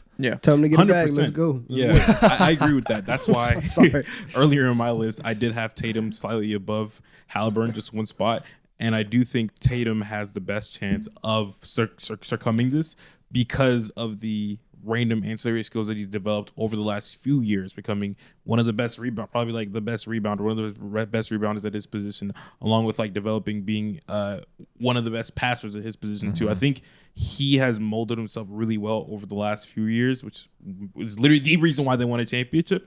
And I think he'll just continue to figure out ways to actually be valuable. And I don't think he'll be able to skate by like KD because he's not all time. But I think he's good enough to still potentially warrant this spot. I'm really worried about his on-ball scoring. I'm not gonna lie. That might be fine. His on-ball it's going to be like, more post-up. It's going to be more strength-based, straight mismatch attacking, I think. But like that's an old man skill set. I could see him getting better at that. He'll have to, so for sure. I worry that the days of him being like a 28 points per game go-to scorer are gone, and we're going to have to see them like him be like a second scoring option, whether it's Jaylen Brown or a trade that, you know, you can see Brad Stevens pulling out of his ass any moment to get another like lead creator, like him playing next to a D-Mitch type. Like I feel like that's the evolution that needs to happen depending on how the progression goes. It is good though that like they both do so much at a high level. Like Tatum is literally Mr. Versatile. Like he's the most versatile player in the NBA right now. Hallie offensively, I mean, like just the pushing pace, the whole identity, the selflessness, the genius playmaking, the off-ball stuff, the shooting, like all of that stuff should hold up very well. And that's why like I do still view them both as great building blocks. Just philosophically, they're both really easy players to build around. So I'm just being optimistic here. And not talking too much. Let's be optimistic. Let's glaze today. Next up, who is your 10 through 6?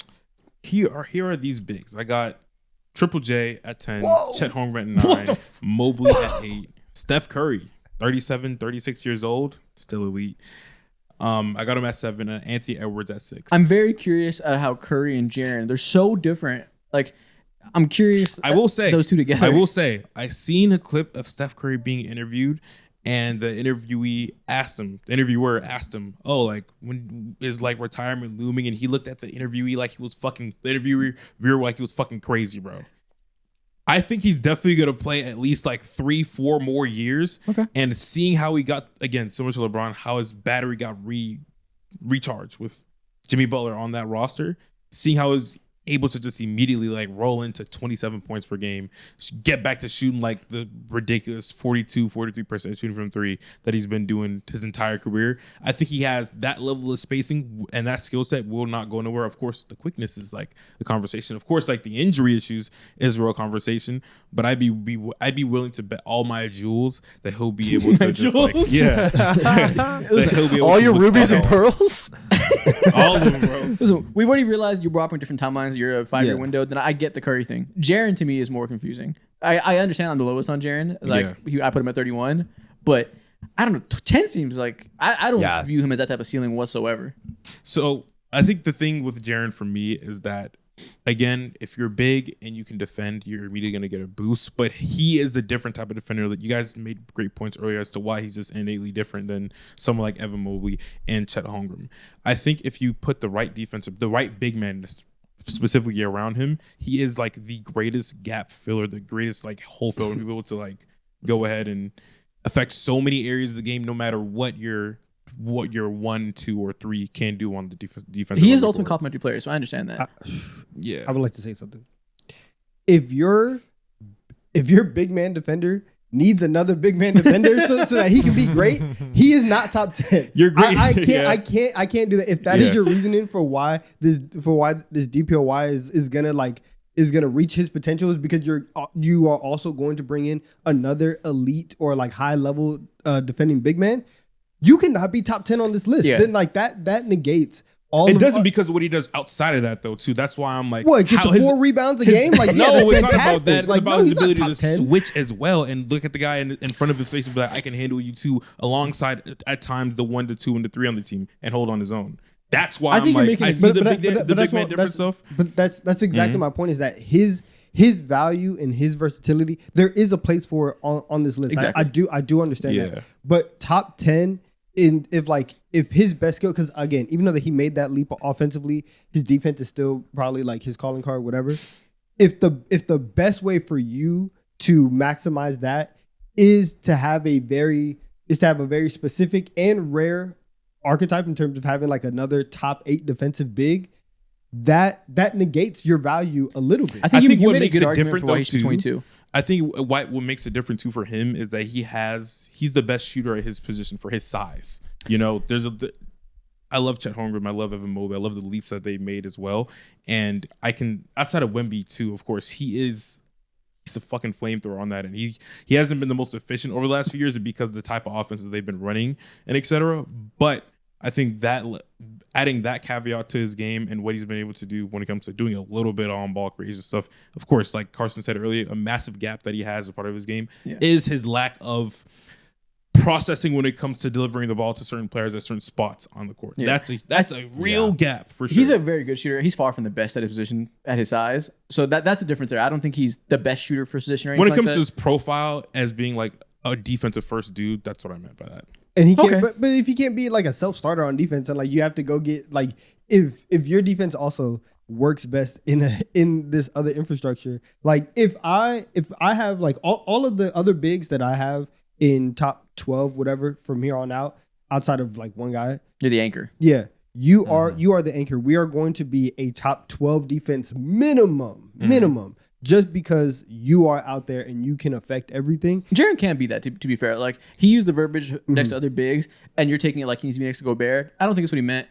But I know what you're saying. That what's the worst big you can put him next to, and you'd be like, okay, yeah, like Kevon Looney. Like, I don't need anything. I don't need an outrageous defensive guy. I just need someone who can protect. I also forgot you're very high on Kevon Looney. I think I assume what you meant is you just don't want. He doesn't need to be the 5 anchor. You want him to be able to be the 4, defending like Giannis did next to Brook Lopez, and unlock him as a help side defender. So while he might not be the traditional drop big like a Mobley, there's a lot of value if you can put him next to that drop big, which hopefully Edie can be or Looney could be, and you're saying Jaren can be unlocked in the right scenario.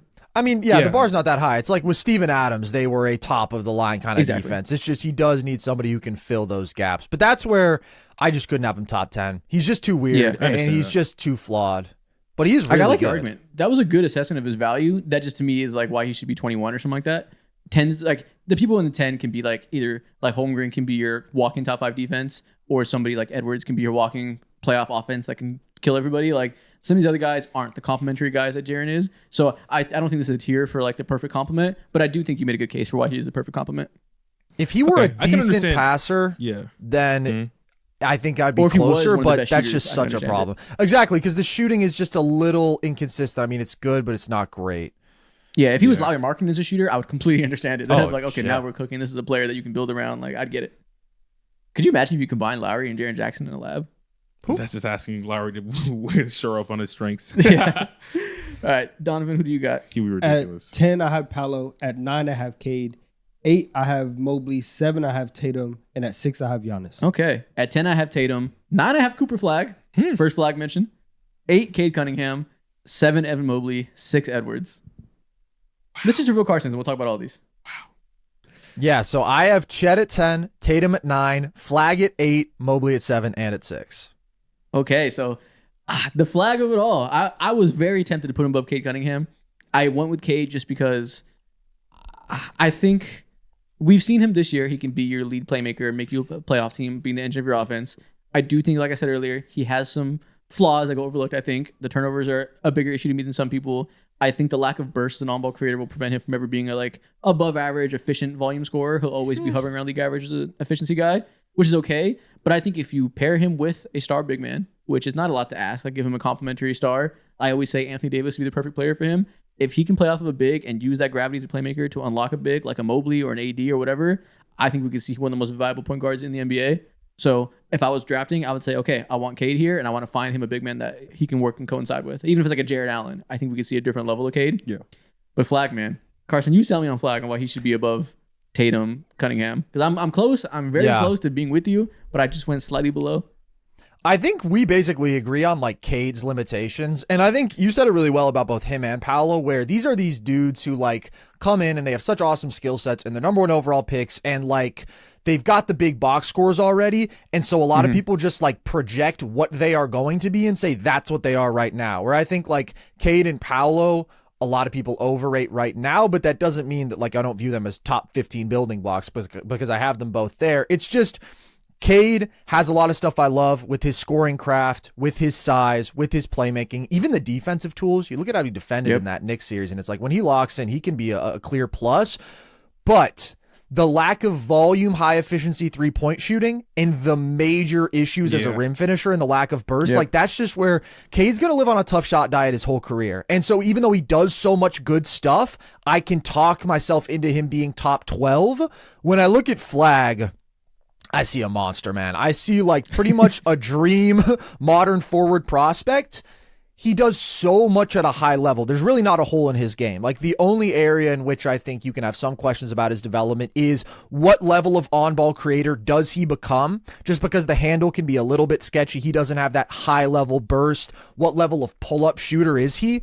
But just in terms of impacting the game in every phase, like elite perimeter defender with dominant interior defense, especially if he's going to play at the 3. He'll be the best shot blocking small forward in basketball. He can also play the 4. He'd be the best rebounding small forward in basketball probably too. Like so impactful on that side of the ball, so high motor, such a high IQ. And then offensively, I do think he's going to be a pretty good on-ball scorer. I think that he has a pretty awesome combination of skill and size and strength. I mean, the frame that he has for as young as he is, his ability to post up mismatch attack in college, that was so impressive. The jumper has looked a lot better. And then he's also got like really good passing feel. His processing is really good. Off ball, he's got great feel as a cutter, as an offensive rebounder. Like I just go across the board, and I think he's different from a Jason Tatum in the sense that Flag's value will be more oriented towards like elite defense and having more of that interior defensive value. He probably won't ever be the scorer that Tatum is. But just when I think about being an A- kind of forward at everything, that Swiss Army knife, that's what I can see Flag being. And he's younger than Tatum. He's 9 years younger, and he didn't just tear his Achilles as well. Yeah. That's why I have him this high. You mentioned all these strengths, and like everything you said was right. From the offense, the defense, the rebounding, the passing, he checks all these boxes.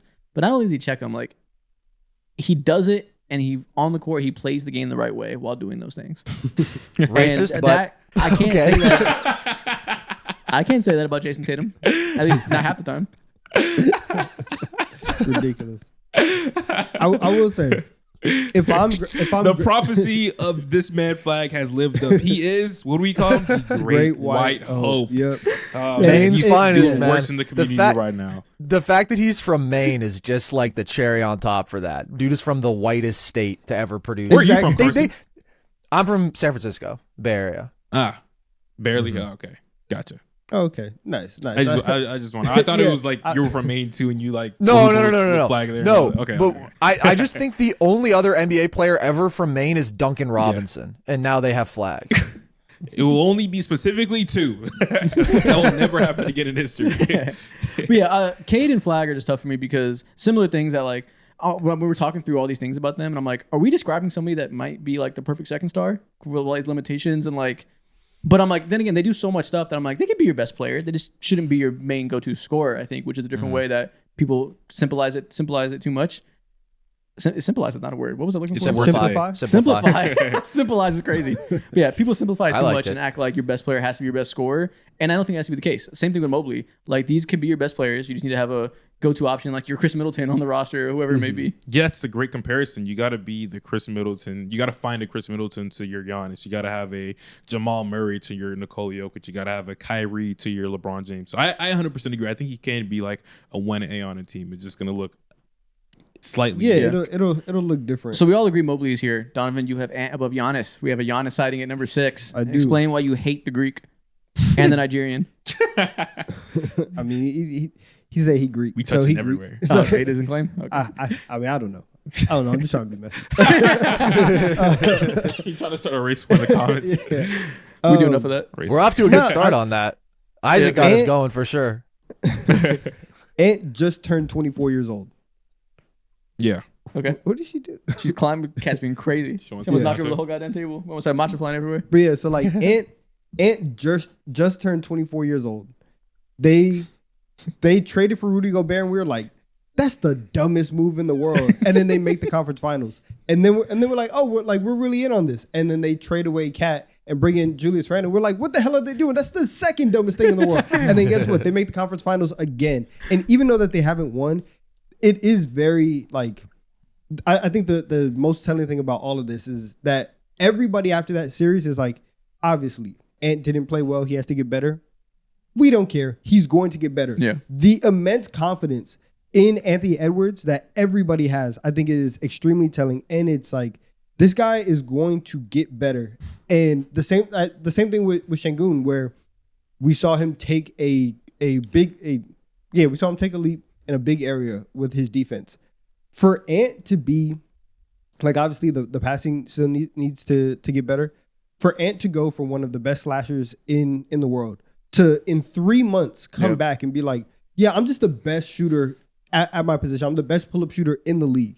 And I'm not going to do it on 3 attempts. I'm not going to do it at 4 attempts. I'm going to do it on 9 attempts a game, right? And I'm going to shoot 40% from there. And if I need to, I can still jump 40 inches in the air and put my nuts in your face. Like I still have the ability to do all of that, but I'm adding things to my game at a rapid pace. So the age, his ability to grow and to add things to his game at a quick level, all of that is why I'm going to take him over Giannis, who is 31, who has missed the playoffs 2 out of the last 3 years because of random injuries. I still think that Giannis is going to age pretty well, but you have an extra 6 years with Ant to do all of that. And it's very hard for me not to put the face of the league in the top 5. Face of the league. I don't even realize that like his 3-point shooting season this year, like this might be a top 5 most impressive 3-point shooting season of all time. When you consider volume, shot difficulty, caliber of player, and especially usage. where he's starting from too. Yeah, even outside of that, like just on paper, 3-point shooting season from that caliber of that difficulty at that volume of that player with that much defensive attention, with that lack of creation around him, like it's an all-time 3-point shooting. It's season. like best Steph year, best Dame year, best Harden year. This year is up there. Like it's there. It is like crazy. My little buddy Logan, his favorite stat. I think got ruined at the end of the year, but there was a time where Ant was one of 4 dudes to shoot 40% from 3 with 10 plus attempts per game in a season ever. He ended up dipping just below 40% to 39.5, but the rest of the club was Steph, Clay, Dame. So like it's historic. Yeah, round up. I agree. It's crazy. We're optimists. We've already established that. So yeah, that's one true. of 4 guys. Ant is so good, man. European big man. Fair. But like you said, Donovan, like he just keeps getting better. Like that 3-point shooting leap was actually crazy. And now what you got to look at is, okay, does the intermediate scoring get better? The mid-range, the floater range, that's always been his biggest limitation. I'm not sure about that just because I think there's kind of a natural intermediate touch element that he hasn't really had. Like the floater has just never been good. But as a playmaker, like obviously he still has room to grow, but that's the thing. He has room to grow and he has progressed. And even though he's flawed there, like you look at him in the playoffs and like he sees kind of a wonky, tricky Lakers defense that is daring him to beat them as a passer and like with his brain. And he struggles early and then he figures it out. Warriors series, he adjusts as a playmaker. And so I do think it's smart to bet on Ant. Now for me, the only difference is the top 5 guys like are pretty much all stamped at an all-time level already. And Giannis, even though he's 30, is at one of the 15 greatest peaks we've ever seen from a basketball player. And so I am going to continue to bet on, like, if that dude's on my roster, even with the absolute incompetence that Milwaukee has put around him, like, he's going to get you into the playoffs. He's going to give you a chance. He's just gotten better offensively. Like, he's too great for me, but it is crazy because I feel like people are really high on Ant. And then I went and I looked back at like this list that I did with my little buddy Logan back in January, and we were ranking like our top 10 building blocks. I had Ant at 6. That was what people were most mad about, saying he was too high, being like, what has Ant done to be at 6? So it's crazy because now I feel like everybody agrees. He should absolutely. That was on Twitter, right? You were getting harassed on Twitter. Yeah, that was on Twitter, which to be fair, there's probably a bunch of Turks who were mad that I didn't have Şengün on there, but it's still crazy. Yeah. Twitter's insane. I bet YouTube would have said he's too low. It's a different audience on both platforms. Yeah, Twitter is just like, that's where the woke are of NBA people that are like, you're right. He's not efficient at the rim. Yeah. And like, I agree, but he's not a willing passer. It makes sense. Especially since the playoff run happened and what he was able to do with the Lakers and dismantle them and do what he did against the Warriors too. I think a lot of those people would be like, this guy was cooking. Maybe I was too wrong. I was too harsh. But yes, you go to Instagram comments or something where the casuals are, they're, why isn't that number 1? Yeah, you're right. Put him higher. It's different planets, bro. They speak different languages. Yeah, what do we know? We have very different audiences on very different platforms. I don't even post on Twitter anymore. Like, salute you. You guys grind on Twitter. I hate posting content on Twitter. It's just the worst audience reception in the world. Yeah. I never look at a reply. I never look at a reply on anything. So if you guys, I assume everybody is saying really nice things to me all the time. Yeah, we reached a point where I had to stop looking at it because there's just too many videos to keep up with. It was just too much. Matt just can't do it. Okay, top 5. Carson, who's your 5 through 1? So I have Giannis at 5. I have Luka 4, Shea 3, Jokic 2, Wemby 1. I have the exact same order. Let's reveal them all. I have literally the same thing. 5 Giannis, 4 Luka, 3 Shea, 2 Jokic, 1 Wemby. And I have Ant at 5, Luka 4, Shea 3, Jokic 2, Wemby 1. I got Luka 5, Giannis 4, Shea 3, Wemby 2, and I have Giannis 1. I almost did Wemby 2 as well. I almost did Jokic at 1 just because I'm like, we have probably 5 more years the best player in the world. Like, that's crazy. But then I'm like, dude, Wemby might have 12 years of best player in the world pretty soon. Like, if he wasn't so clearly a legend, I would do what you did too. I was very close to saying, let me give Wemby some time to prove it at least a little bit. But there's just no doubt in my mind that this isn't one of the greatest players of all time. Yeah, I can definitely agree with that. I gave Jokic a little bit more credit because I think he can. How old is he right now? 30, 31, something like that. I definitely give you at least like 6, 7 more years of just like elite all-time level play, like similar to what you said about Giannis, Carson, when it comes to just the how he's cemented in history and how he has maybe a top 12 peak of all time. I feel when it comes to Giannis, I feel the exact same way about Jokic, how he's able to just carry a team on his back, like whatever defense that's in front of his face, he's gonna go ahead and slice up and dice up outside of OKC, especially earlier in that series. But now that he's got more help on his team, I think that's probably gonna alleviate so much stress and like prolong his career and deduce his responsibilities. And I think over the next few years, still, that's gonna prove to be true. And I think that if Wemby was better than Jokic, I don't know, and is 2 years fair? Let's say 3 years from now. 3 years? 33 and Jokic is, Wemby's 25 and Jokic is 33. Yeah, that would surprise me. But when it comes to like the level of, like, there's a gap between who's the best player in the world right now and who's like number 2. There's a clear like gap. I'm not saying it's big, but it's a gap. I don't know. I think Wemby can get there, but it's not cemented. Yeah, it's not a guarantee that he becomes the best player in the world. That's fair. Yeah. But because like, maybe KD was never best player in the world, but KD's still a top 15 player of all time. So like, he might not be number 1 for an extended period of time like Jokic is. And over these next 5 years, you're right. But I will be shocked if Wemby isn't a top 3 player in the world for the next 10 years. Like, that's the floor to me. Yeah. Mo, if you had to bet right now, do you think that Wemby at his best will be better than Jokic is right now? Wemby at his best better than Jokic? I don't know. Yeah. I can't bet that. I'd probably say no to that, just because I think Jokic is having to take a top 10 peak ever. What's the exactly. odds? What's the odds? Yeah, I can't bet that. I think that's even odds, man. I think that's like even a toss-up. Even odds. I'm taking it. Oh my god! I think I'd take it too, man. I think Wemby is like Mount Rushmore bound. I think Jokic. Oh, you think he's Mount Rushmore bound? Okay, because I think Jokic. Wow.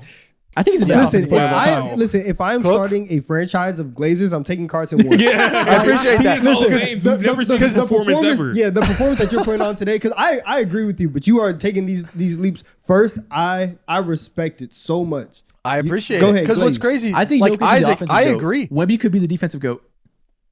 I agree. I think Jokic is the best offensive player ever. In fact, I was saying that before. I'm going to self-glaze now. I was on that early. I'm an OG Jokic glazer. I think he is at a top 10 peak ever, and I still think Wemby at his best will be better because I do think he can easily be the greatest defensive player since Bill Russell. Nobody can ever surpass Bill Russell in defensive impact. We don't need to get into that right now. It's mostly just an era thing. The game was played so differently. One rim protector. When nobody's shooting threes, skill was more limited. It's just ridiculous what you could do on that side of the ball. But like modern era, Wemby has obviously the craziest defensive tools we've ever seen. Like purely as a rim protector, 7'4" with an 8-foot wingspan. He's blocking 4 shots a game. He's an insane deterrent. He's got legitimate mobility. He's got the IQ. He's already probably the best defender alive, and he just played his second season. He's 21 years old. And then offensively, like the guy just shot 9 threes a game and made 36% of them at 7'4", and we still haven't seen him paired with like a high level playmaker. And if you just look at his numbers with Chris Paul, just like a legitimate high IQ, good passing point guard, per 75 possessions, I think Wemby was averaging like 28 points on 60-something% true shooting. Like he still has a ways to go. As a self-creator, I do worry about like his scoring burden holding up in a playoff series against a great defense right now, a really good switching defense. Can he impose himself physically enough? Those are questions about 21-year-old Wemby, who was already playing at a first-team All-NBA level and has as much room to grow into as anybody we've ever seen. Like literally limitless potential, man. And he's 9 years younger. I just think, for me, he's a no-brainer number one, even as a Jokic stan. I'm with you. Everyone's planting their flag on Wemby being a future GOAT, which is fair. And like you said, you were an OG Jokic offensive GOAT guy. So was I. I was like 2018 on Twitter, like, he's going to be a top 5 center. We got to find out who's the next one that we can plant our flags in right now as a group and say is like a future legend. AJ DeBonsa. I don't we got to get on that now. I don't know if he's serious yet. AJ DeBonsa.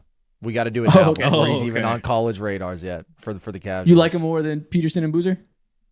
I actually haven't watched that much film on him. Yeah, I was about to say, I don't watch high schoolers like that, man. They're like 16, I just know these are the big 3. Yeah, they are the big 3. Yeah. Somebody pulled up a thing on Twitter a couple days ago. Somebody added me. They found a 2017 tweet of mine when I replied to Kevin Durant, and I called Jokic the best passing big man I've ever seen on July 25th, 2017. How the fuck did they find this? This was like 4 days ago. That's so weird. That's electric. I'm you guessing, didn't even say Jokic or anything. They were just looking through your tweets. I'm guessing they found this Kevin Durant tweet, and I was under it because they follow me. I guess so. But I was like, I didn't even realize I said this in 2017. You were cooking. Yeah. No, I remember I picked Jokic to win MVP before the 2020 season, so the year before he actually won it, and it wasn't a good take for that season.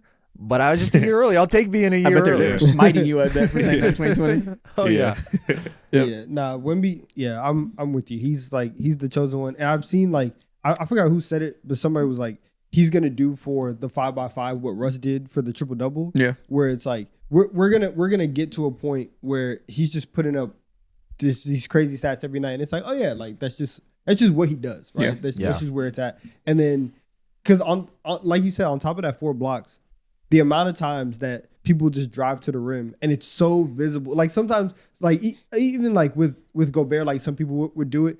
With Wemby, you can see people make their decisions like at the foul line. It's like, I'm not gonna take the shot. I'm not even gonna try like any floater or get to the rim. It's just gonna be a quick kick out. Like his defense is gonna be crazy. I think with him shooting threes, it's gonna make him more He's versatile. also not a slouch when it comes to passing either. That's all the crazy things that he does. It just is like so underrated. And this because is the he's first so good at time. everything else. This is the first time that he's actually going to play with like in their prime point guards. Because right, like you play with CP3, he's 40 years old. Like that's not the same as playing with prime Chris Paul. Now that you actually are building out a real NBA roster around him, it's about to get scary. You mentioned the shooting and passing. We didn't even mention that. He legitimately might be the best shot blocking big of all time and the best stretch big of all time by the time it's his prime. He could be the best shooter we've ever seen when you talk about the difficulty shots he takes and the fact that he will have the most uncontestable jumper of all time. Yeah. If you're closing out to a pick and pop from Wemby, unless you're 7'1" or have a Mark Williams wingspan, you have 0% chance of actually contesting him and impacting his shot. Like he will shoot over everybody from 40 feet away. Like, and he can already shoot might not ever step be a backs. more unstoppable shooter. Heavy on the 40 feet away too. He's done that a few times last season, and it's just like every single time they do it, the defense just never knows what to do at all. That game on Christmas in the Garden was like, okay, spiritual. It's like it's here.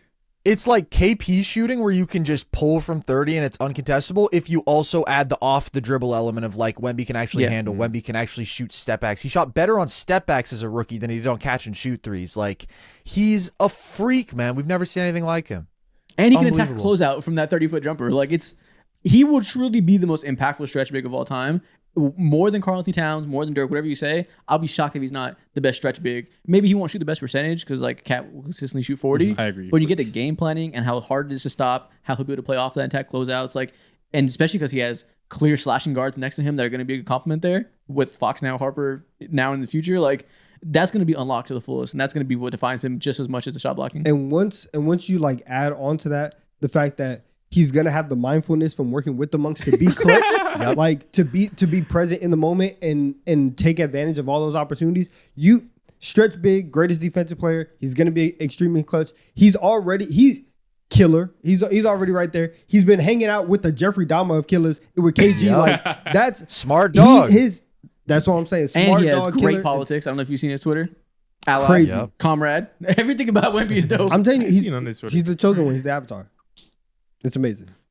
Well said. Man, Wemby's the one. And I honestly, I can't hate none of the things you guys said. I would put him 1-2. And I have like, I'm not like stamping my flag. Jokic is 1. I'm not doing that because Jokic is as great as Jokic is on offense and how he's one of the, I don't know, in my mind, 4 greatest offensive players of all time.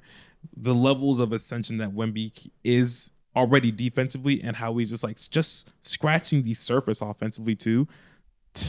You got one. I'm so. There we go. Shout out our communist king Wemby. He's gonna be number 1 for a long time. We all put Shea above Luka. Does anybody feel bad about that? I don't feel bad about it, but like I can see if you are believing in a like bounce back, like I'll show you type of year from Luka. If you want to do that and then put Luka at 3, fine. I don't really care about that right now. I just think that Shea right now is at his peak and is so like undeniable in everything that he's doing. It's like, he deserves to be top 3. I agree. Now. Now, next year, if we were to redo this list or 3 years from now, we could easily see a world in where Shea or Luka is above Shea. It's pretty much going to be interchangeable in my mind for the rest of their career. Yeah, I think Luka's also one of the greatest offensive players of all time. So like he very well could be 3. It's just Shea is like his style of play is so resilient. It's always going to work. I trust his work ethic. I trust the defense will continue to be great. He just has no real friction to him. Like you put him on a team, he will be who he is and will be reliable. That I like. He's prolific enough of a scorer that I can have.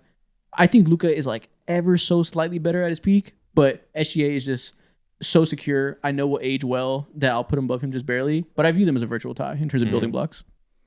Yeah, I slightly prefer Shea. I just think like there's really no question for me about Shea. And if anything, like I just see opportunity for even more improvement. When I think about what Shea did this year, we had one of the greatest guard regular seasons we've ever seen. And like the playoffs were still really impressive what he did with the offensive load that he had, just like his all-time, not just scoring, but the ridiculous extents to which like defenses have to load up on him to deal with his scoring. And I think about like how he improved throughout series as a playmaker, got better. Like there were early in some series where he was 2 shoot first. And then by game 4, game 5, game 6, game 7, like he's dissecting teams. I just feel like next time we see him in a playoff run, he's just going to be better equipped for seeing those coverages and the playmaking will come sooner in those series. I think the pull-up 3 was really good this regular season, then left him in the playoffs. That could easily come back. And then you pair with that best downhill guard, best to get into the line, best mid-range scoring guard, overall best on-ball scoring guard with just this ridiculously insane blend of like the athleticism, the fluidity, the handle, the shot making, the footwork, the balance. I think Shea's one of the greatest offensive players ever, too. I would slightly take Luka as an offensive player over him. Yeah. But then I know that Shea's a positive defender, and Luka, it's like, all right, let's see if he can be passable. Because the last 2 times we've seen Luka in the playoffs, the defense has been legitimately embarrassing. And I'm not somebody who's going to like be too low on Luka because of that. It's more so, I'm just crazy high on Shea. I even considered Shea for number 2, and then I was like, I just will take what I'm getting from Jokic. But Shea's younger, 4 years younger, yeah. And because, like, you know, the thing that people always say, like, is Jokic going to want to play till he's 35? Probably not. He wants to go home to his horses. Yeah. Shit might be true. So, I don't know. So maybe he only has 3 more years in the league left. Who knows? Can't rule it out. Okay, man, that's our top 5. That's our list. I guess. Solid. I think we're pretty much in lockstep on a lot of these guys, minus some outliers. Okay. Solid ranking. Yeah. Hell yeah. Good work, team. What a good way to half off this ranking season, dog. Go us. And with that being said, that's the end of the main part of this show. It's time to transition to the second half. Carson's actually sticking with us for TikTok time. A lot of times the guests don't because they can't deal with 3 hours of potting. Yeah. Not him. He's got Not me, energy. baby. I'm built for it. Going and going and going, taking it, keep on potting. Well, I don't know if I can keep taking it. Let's rephrase that. But yes, I enjoy doing this podcast with you guys. Let's put it that way. You're giving. I'm giving. Yes. We appreciate. Yes. Thank you. I prefer that. The audience is taking. We appreciate Carson. you. We appreciate you for willing to indulge in what we like to do over here, man. Dude, But with that being said, we're on to TikTok time. Let's go have some fun. Do the rest of the show. Eat. Welcome to TikTok time. Today, we are once again going to begin with the draft. Since we have a special guest in the house, the draft's going to be a little bit different. We're going to do a 2v2 draft with me and Donovan on one team and Carson and Mo on the other team. We take turns taking picks for each other, do a snake draft like always with 2 categories. And today, you guys don't know the category yet. The category today is drafting NBA teams with only white American players from across history. So no Europeans. We've done white players before, but we encountered Europeans. Just Americans this time. Okay. I feel like KD going on to the Warriors right now. Carson. I'm about to get so deep in the bag. I'm ready. I'm ready. We got to get in our bag. We're fighting tough competition. We're going to his home base. We are. But we got first pick, so that's nice. And then you guys have second and third, obviously. It's Snake. Okay. So, first pick in the white American draft, obviously, give us Larry Bird at small forward. Great White Hope. Got to go there first. Yeah. Thank He's God. on our team. Where are you guys easy. going with 2 and 3? Carson, I lead think- me to the promised land. I think we go Rick Barry. Rick Barry was ridiculous at his peak. Best guy on a title team that didn't have another all-star. Insane passing forward. Really good shooter. Just overall monster. And History kind of forgets about him for sure. Rick Barry. Okay. They do. Okay. Now I have to say, Mo, just in the interest of candor, he did make some racially questionable comments once about Bill Russell. Shit. Mind you, He was his well whole- known to be a his bad whole guy. family hates him. Yeah, everybody hates him. Everybody hates Rick And Barry. yet He he's also your wore a starting small toupee, but Mo, he's how are you nice as complimentary fuck. He's racist? hella Listen, nice. just pick up that ball and dribble. Shut up and dribble. That's what I'm We I saying. agree. separate the art from the artist. Yeah, exactly. Shut And- up and dribble, man. I feel like he can I hoop, he feel can like hoop. I feel like we go with another wing here. I think we take John Havlicek. Though listen, all the best white players played fucking before the 21st century. Okay. What do you think? You already selected him, so I think I'm leading with this right sorry. here. So I was okay, just we can sorta- roll with it. We can roll with All it. right. He We picked good. Barry. Great. So we like alternate picks. So he picked Barry. You don't have to pick Havlicek. You can pick the second one. That's true, Mo. I don't want to be a That is nice, dictator though. here. Yeah, we'll alternate that way. Yeah, it's not bad. But It's you not guys bad. consult. But you know, I mean, I'll make this pitch. All-time longevity. His peak, he was like 27, 8, and 7. One of the best defenders that we've ever Not a seen bad at the pick. position. And you want to put him at the 4. I think we put him at the 2. I think we go. That makes That's our 2-3. Okay. Let's do Unless- it. I'll roll with you. Yeah. Lead me to Oh, the yeah, promised no, land. He can be the 2. That makes sense positionally. Okay. Let's go. Yeah. Well, who do you want next? I'm Donovan. Who do you want next? At our 2, give us Jerry West. Let's go. I And then- fucked it. I totally fucked it. Like, no, that is 100. That is 100% on me. That was And just listen, we're just operating drafting off peak. the dome. We're just drafting off a peak, the Oh, best my- version of them. It doesn't got to be longevity. No. Give me Bill Walton at center. Oh my God, we're getting cooked.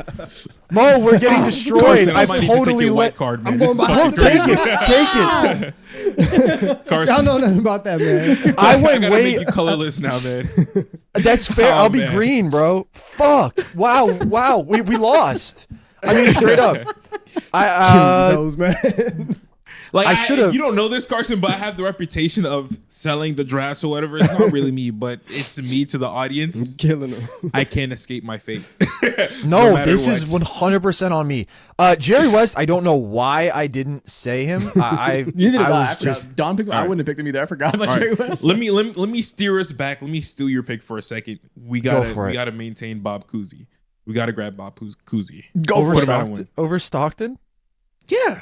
Over Nash? If we're just going Nash is Nash Canadian. He's Canadian. Nash is Canadian. Oh shit, I forgot know about what that. Yeah, I was thinking about forgot. that. Yeah. You know what it is. No, fuck. Sadly. He's not. He's not a white American. Where do you think we should go with our second pick, though?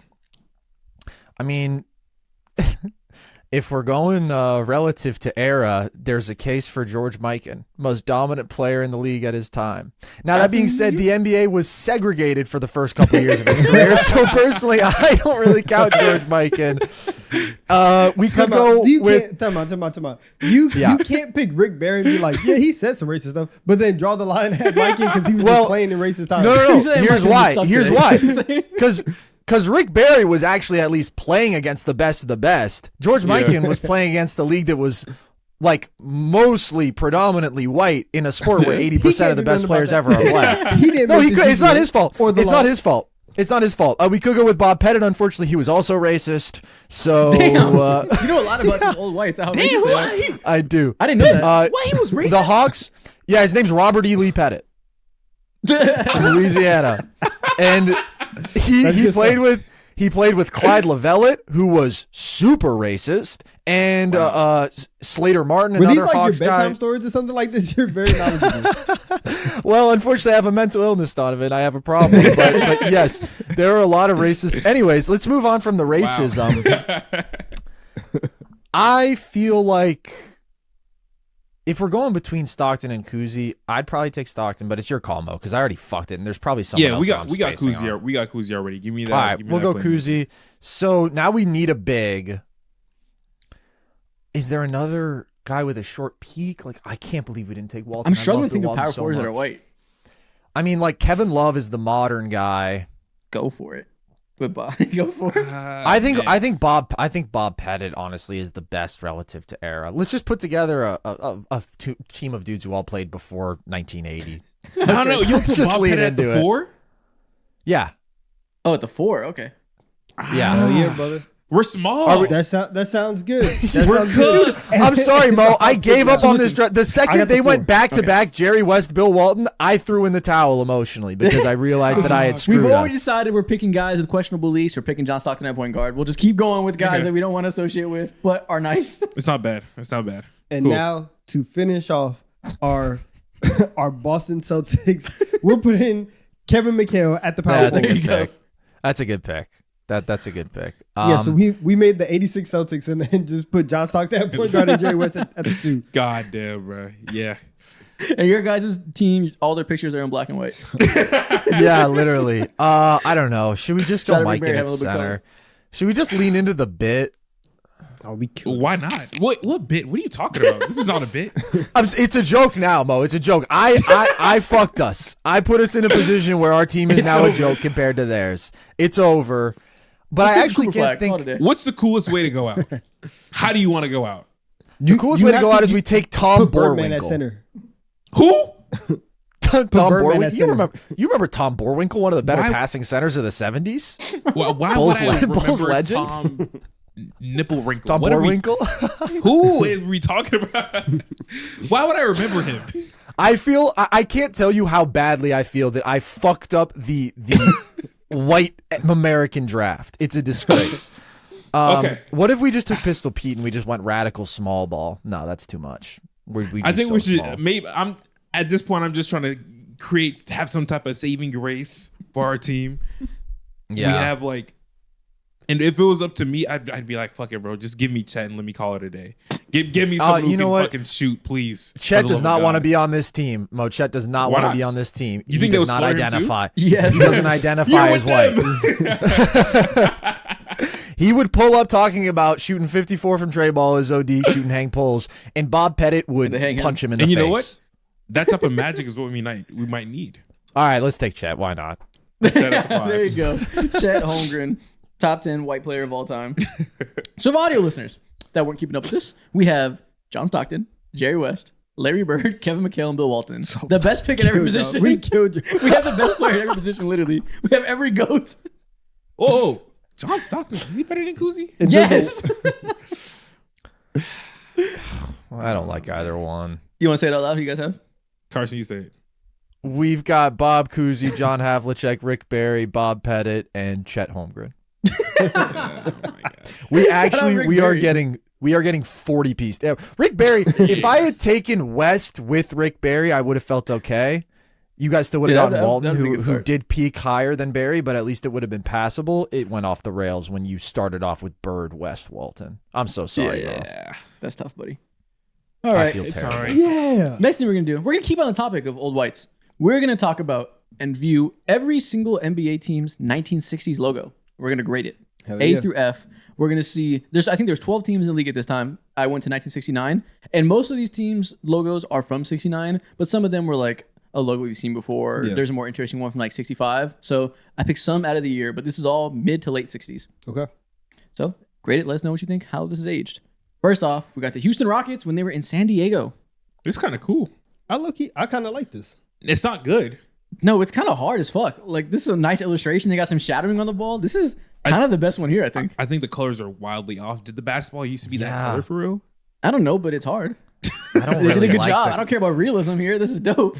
It looks like a pack of crayons. I'm not gonna lie. Was there like a aerospace base in San Diego? Why were they the Rockets? I think so. I think there's some like army thing.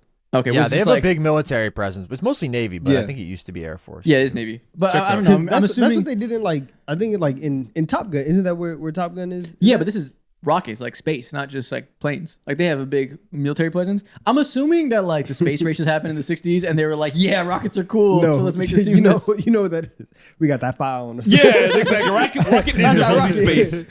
No, but I actually think we got pocket rockets, we got big rockets. Yeah. You gonna feel the rocket. But this rocket does go into space though, so I understand. You're definitely right though, Isaac, because there were simultaneously the Denver Rockets. That's what they were before the Nuggets in the ABA. So there was a Rockets in the ABA and the NBA. So I think you're right. I think it was just the space craze. Kids were loving rockets. Yeah, for real. It was a new thing, man. But I think I'm gonna give this an A. Actually, I think this aged really well. Like this, I'd wear this on a t-shirt.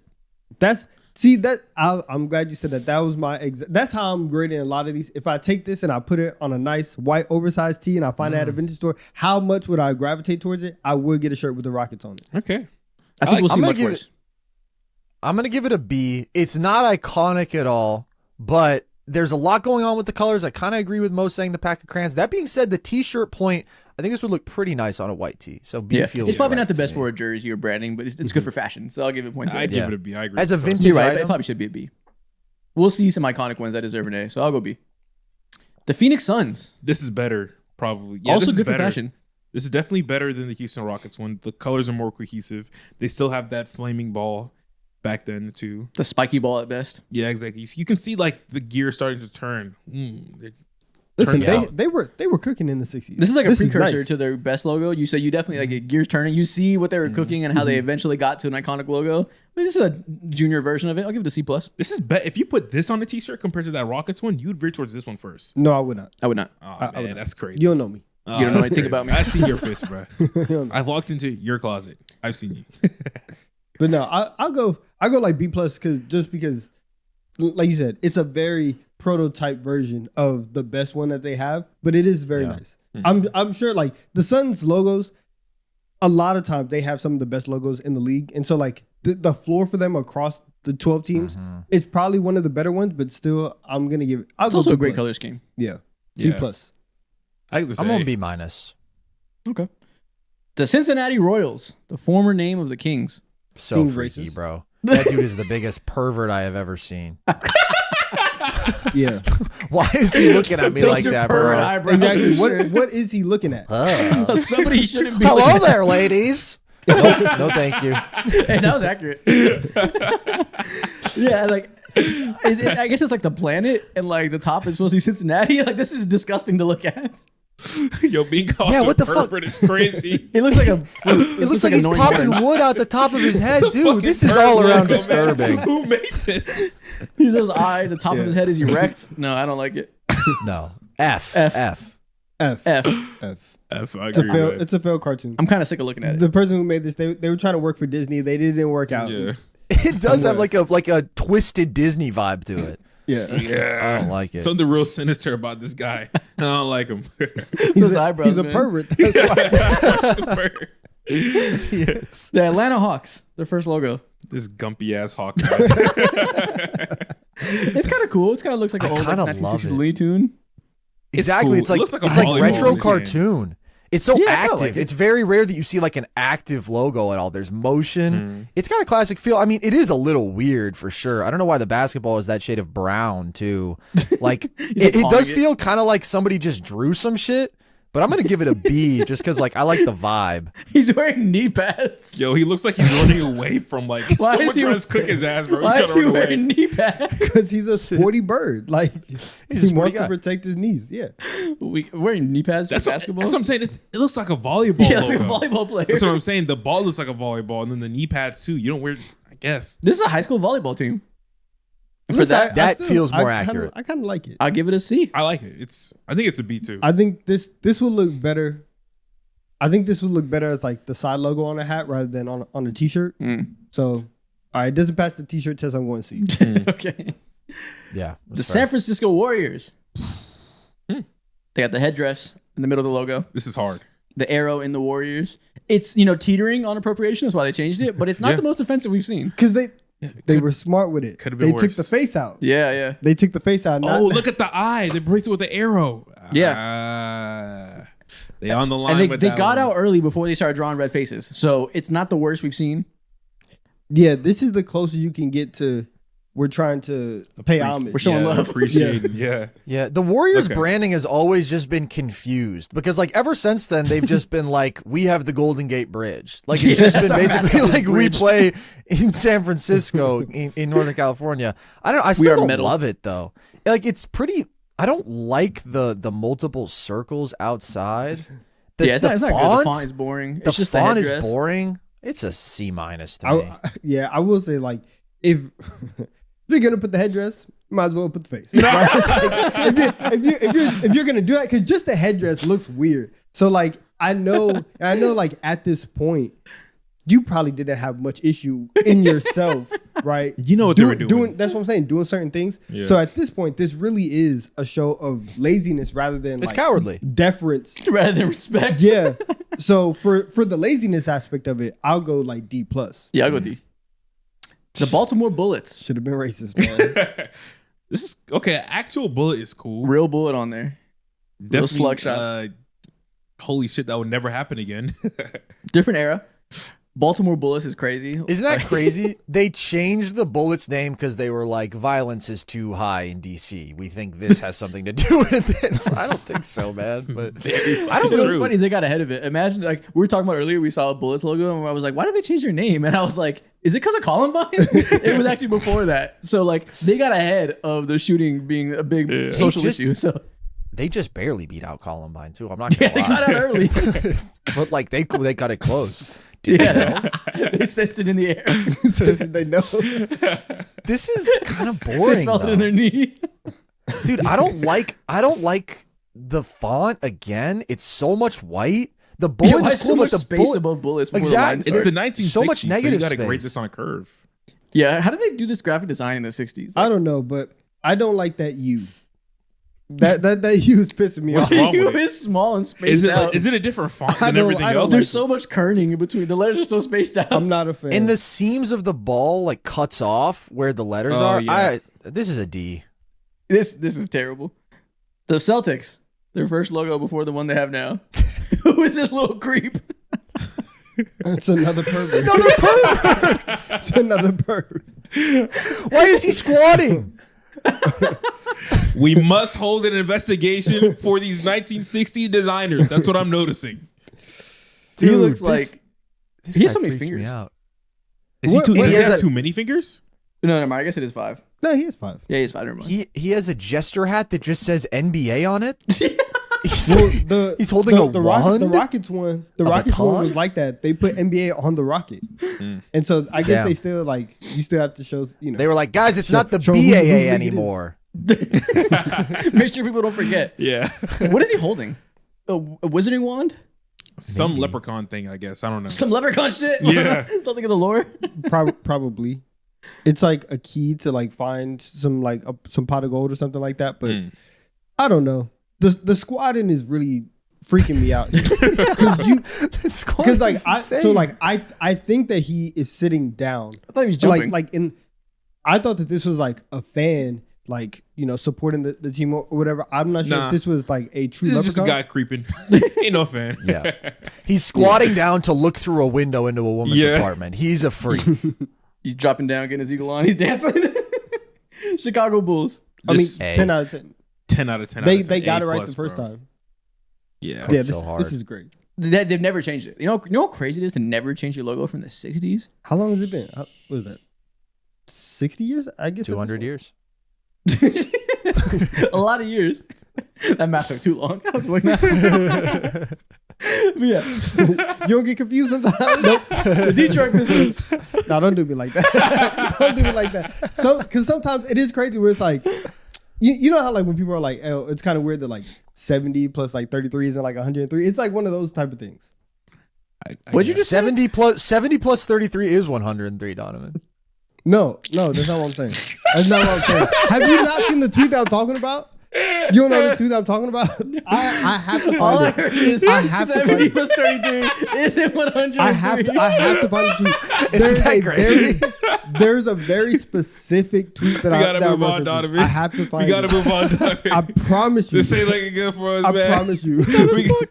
We gotta keep on I going. will make sense. I Please was making a don't. reference. It's okay. I Let's put it down. I promise you. I was good at times tables in third grade. I was good. I was nice with it. Back to bed, Grandpa. The Detroit Pistons. Way too much text, bro. Yeah. That's a National Basketball Association. They didn't just write NBA. They spelled out the government name. And then basketball Club. F. DPBC. If this was on a T, it would be hard, but as a logo, It would be hard in it's like an entirely too ironic way much. because it's throwback, not because it's Yeah. actually cool. Exactly.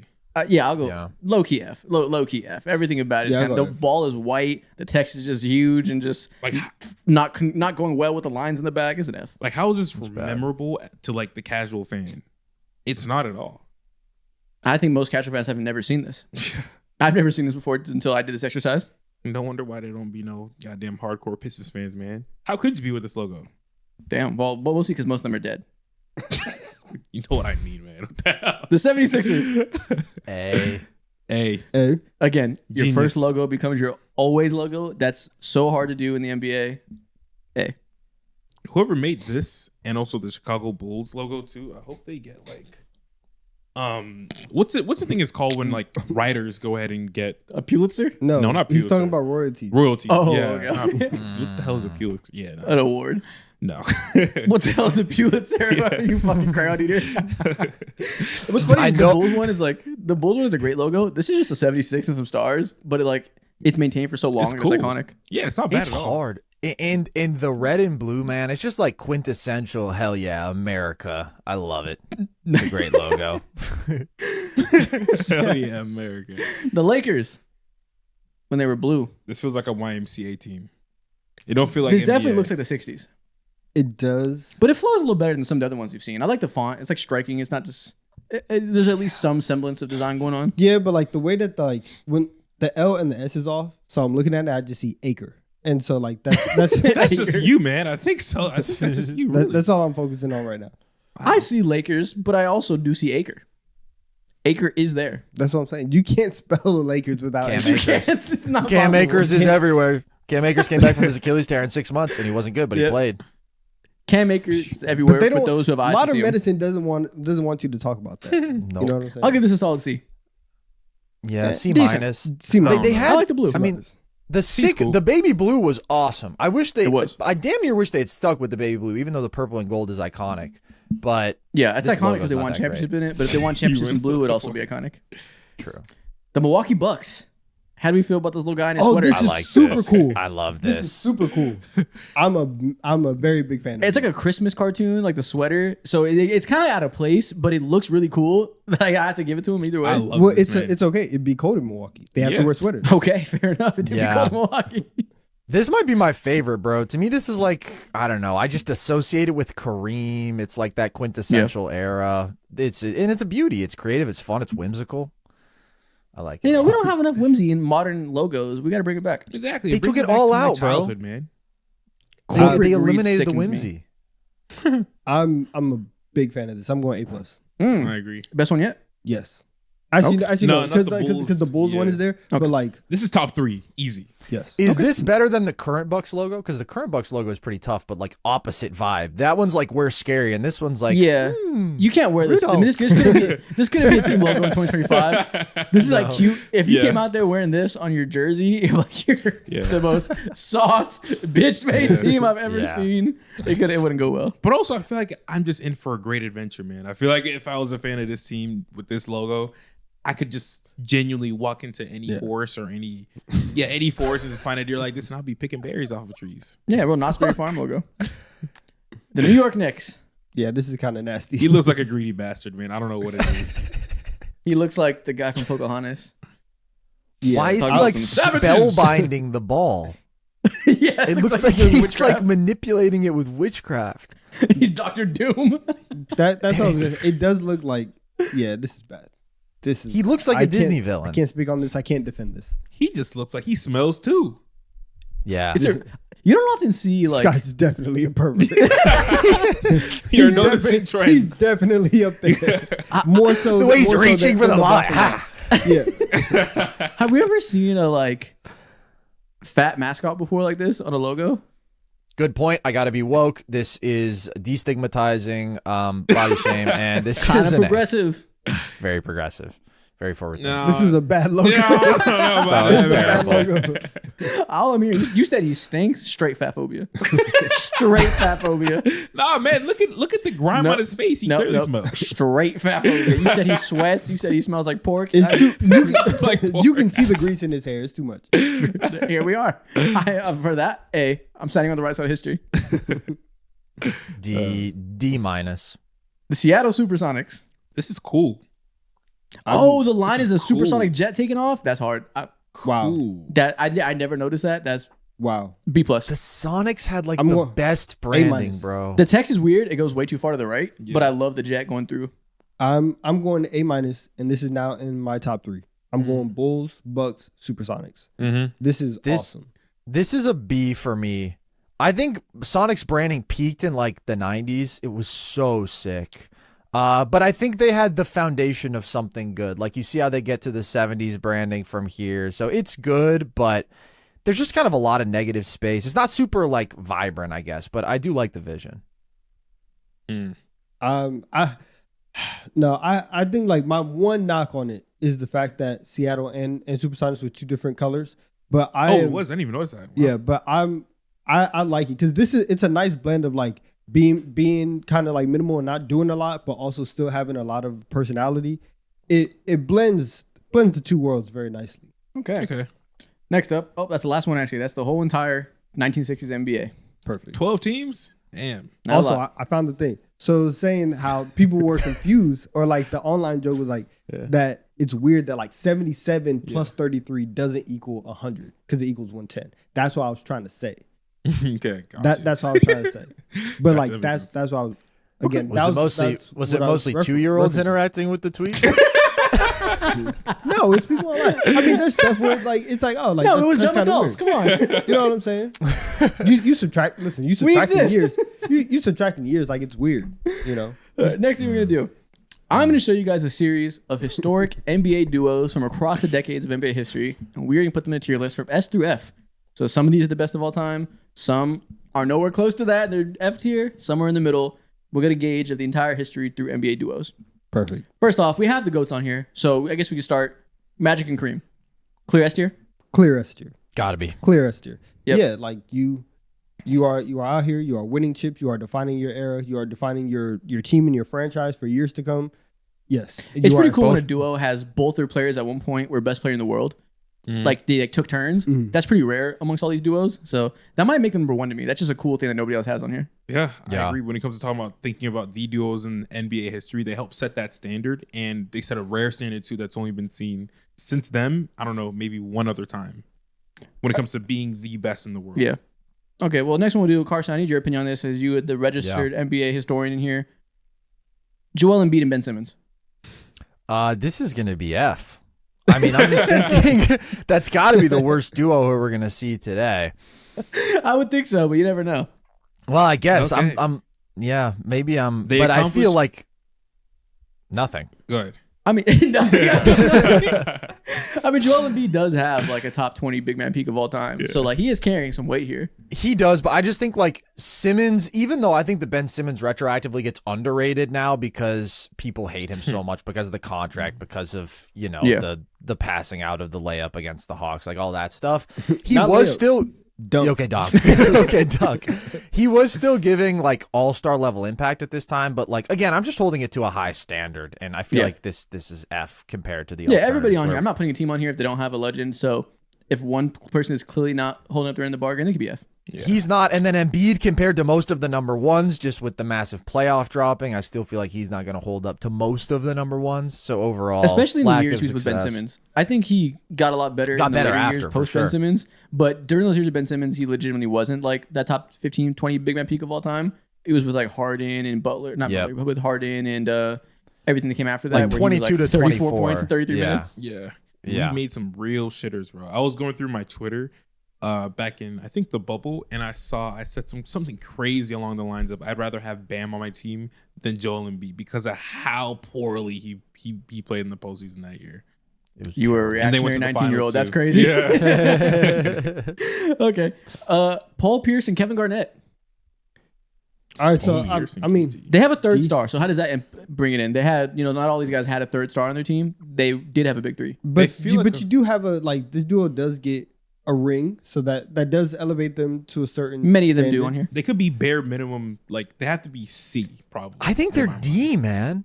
I mean, could like be D as well. I was thinking their peaks.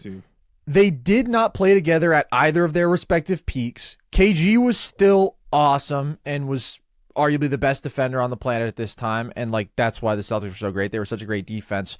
But Paul Pierce was a very good offensive player. He wasn't a top 10 player, so I don't know. I'm just thinking only one chip. A lot of teams on here have chips, C, so that's not like a huge thing.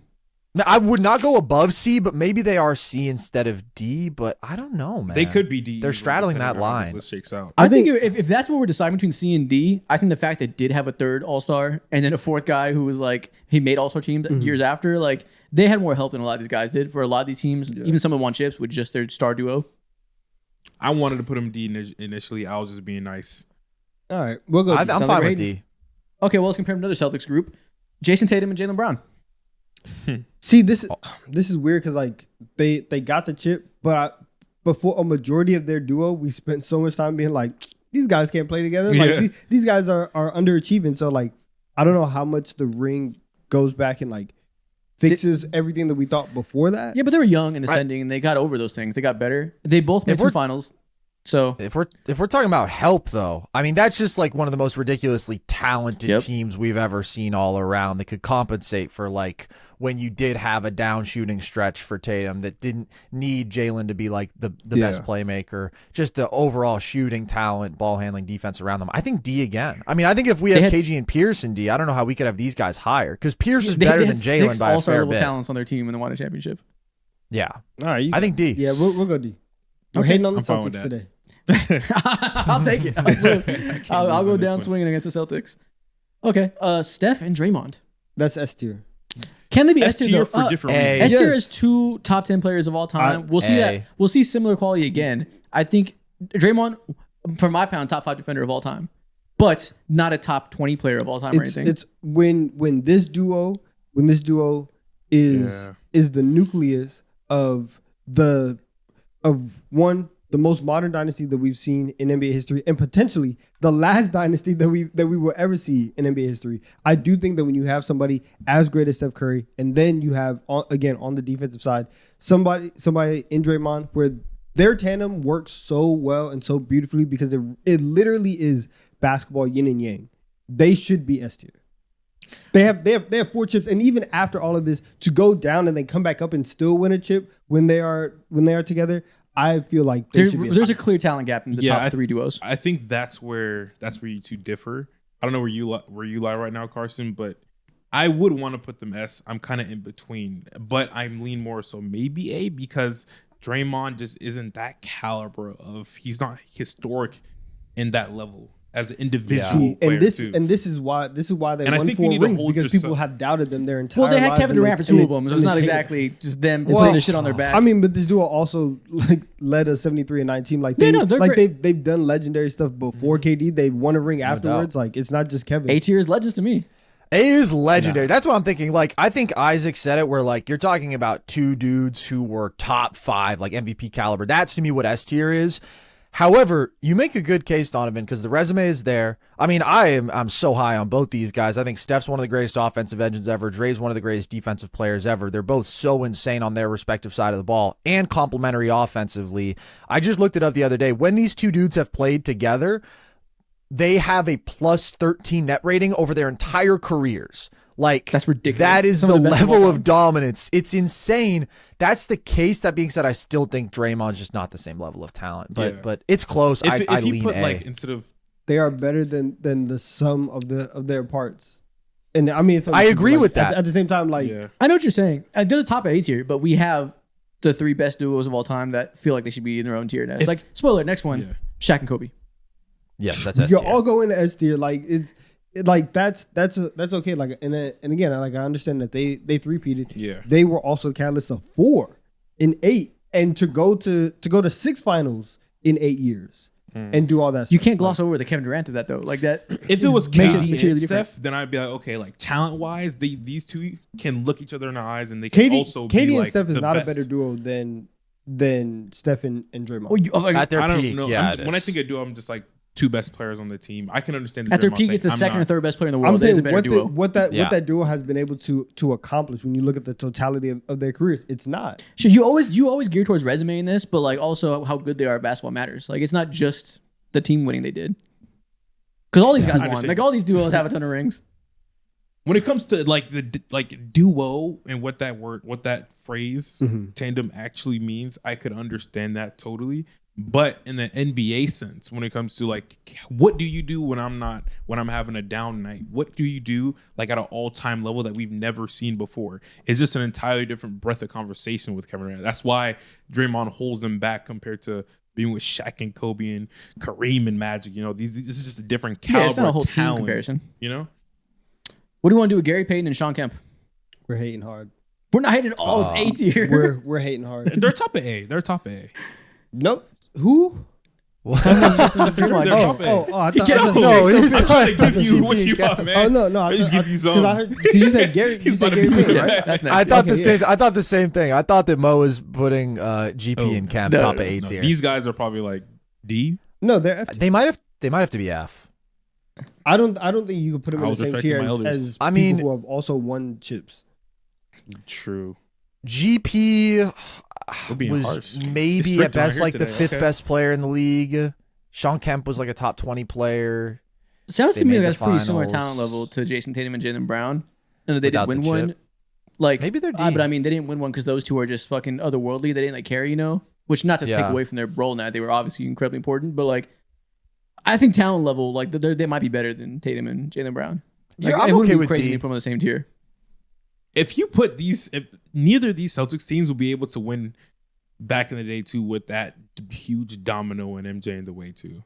So it's like, can you really? Yeah. I don't think Tatum and Jaylen would have beat MJ either. Isaac. So yeah, I think you cooked Isaac. I think we should not be too ring culture pilled. We have to understand context, and I think that they're pretty similar caliber to the other 2 in contextual thinking wins again. Not for long though. We're gonna get reactionary pretty soon. Giannis and Chris Middleton. B. Probably C, actually.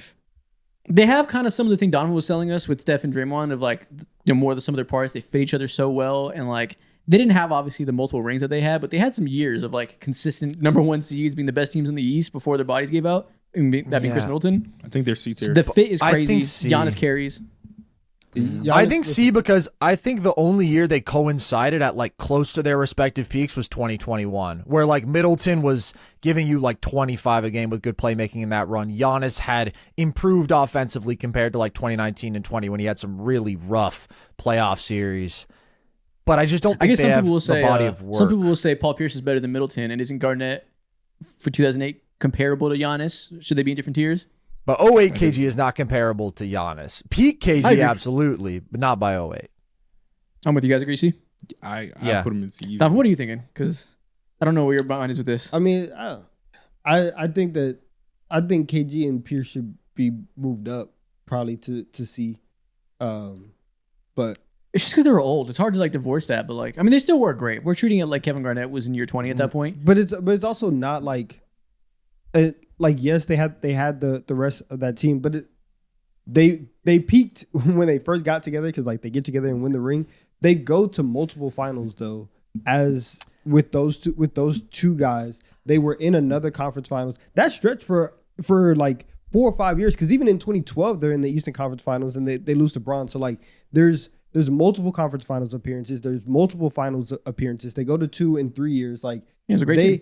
They have stuff to where like their longevity is also good. And so I just think like they're better than Tatum and Brown. So that's why I would have them above. I actually think Donovan is cooked. I think that they are probably C.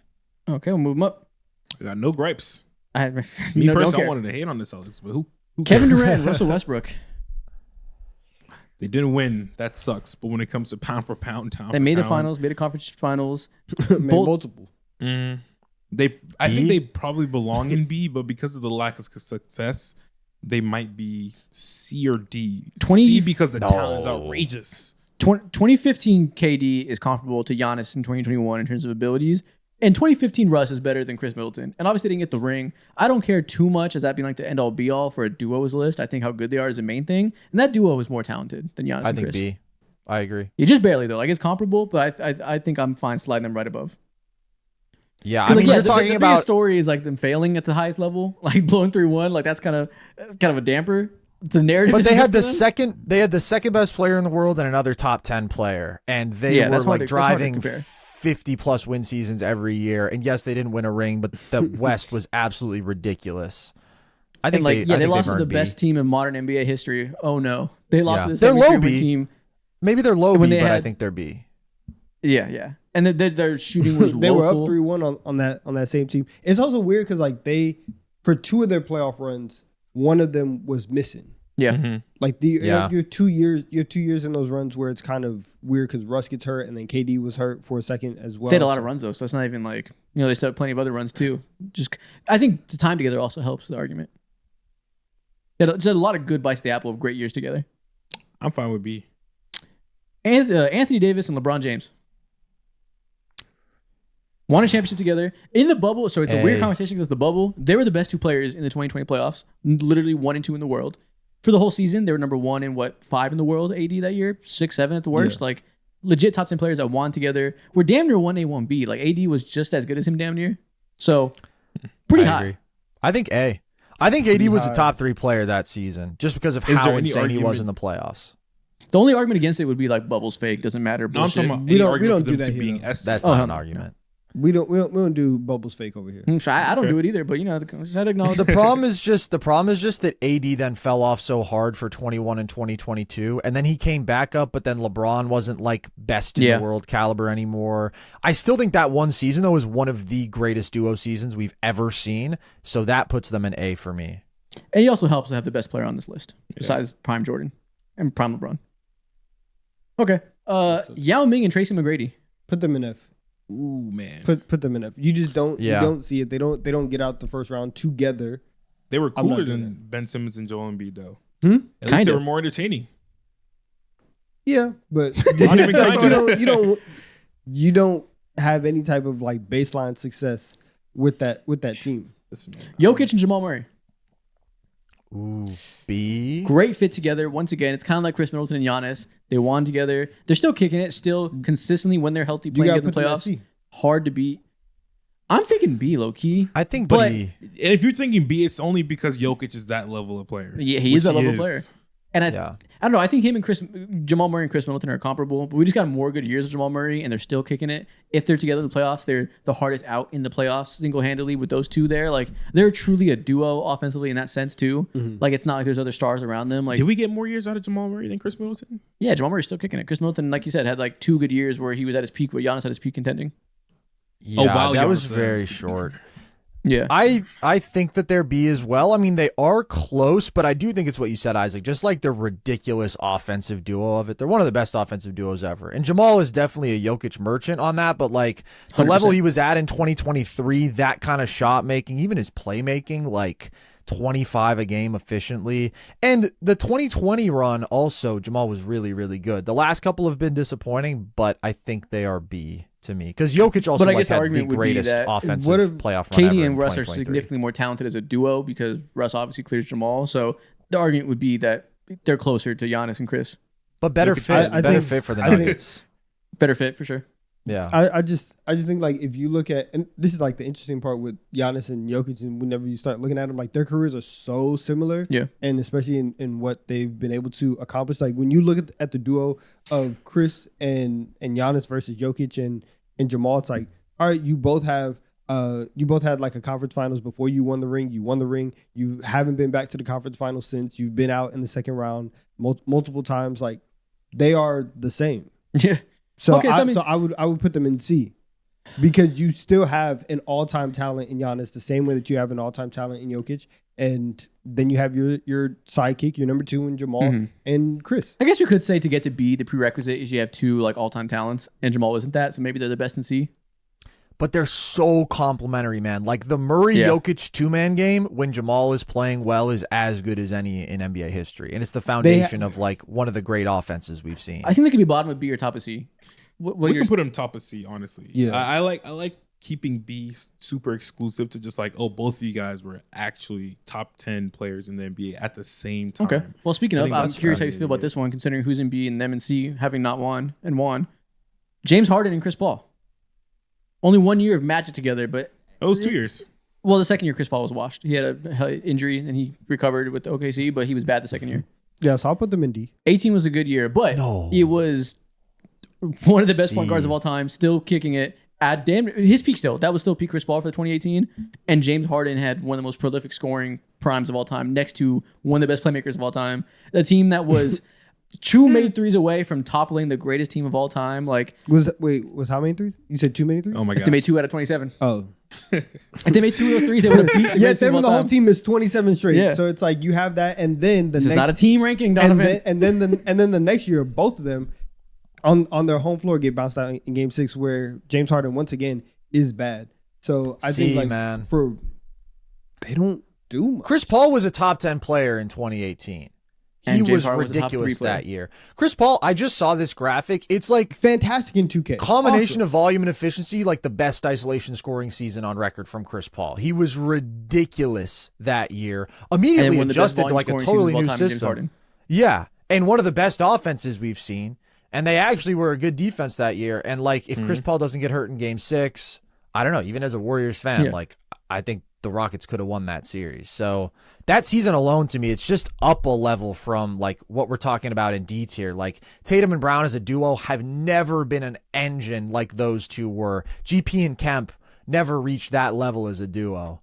They're I'd just have as them talented as Russell Westbrook and KD. I think they're just a tier below that because they couldn't do it for as long. It was a 1 year thing instead of like 4 or 5. But that's massive. Which is why they're in NBA terms. But like one year, again, salute to them for that 1 year. 1 year is so different than 4 to 5 years where GP and Kemp have that, where Tatum and Brown have that. So it's like if you want to give them the nod and say in that 1 year you were as talented, and so now you can be in the same tier as these other guys who have success for 4 to 5 years.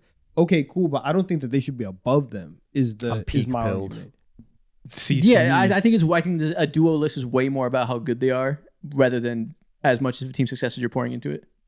And they are better than everybody outside of B tier. Don't care about like. I didn't put them in goddamn A tier. What do you mean I don't fucking care? I'm saying they're C tier. We just don't care about.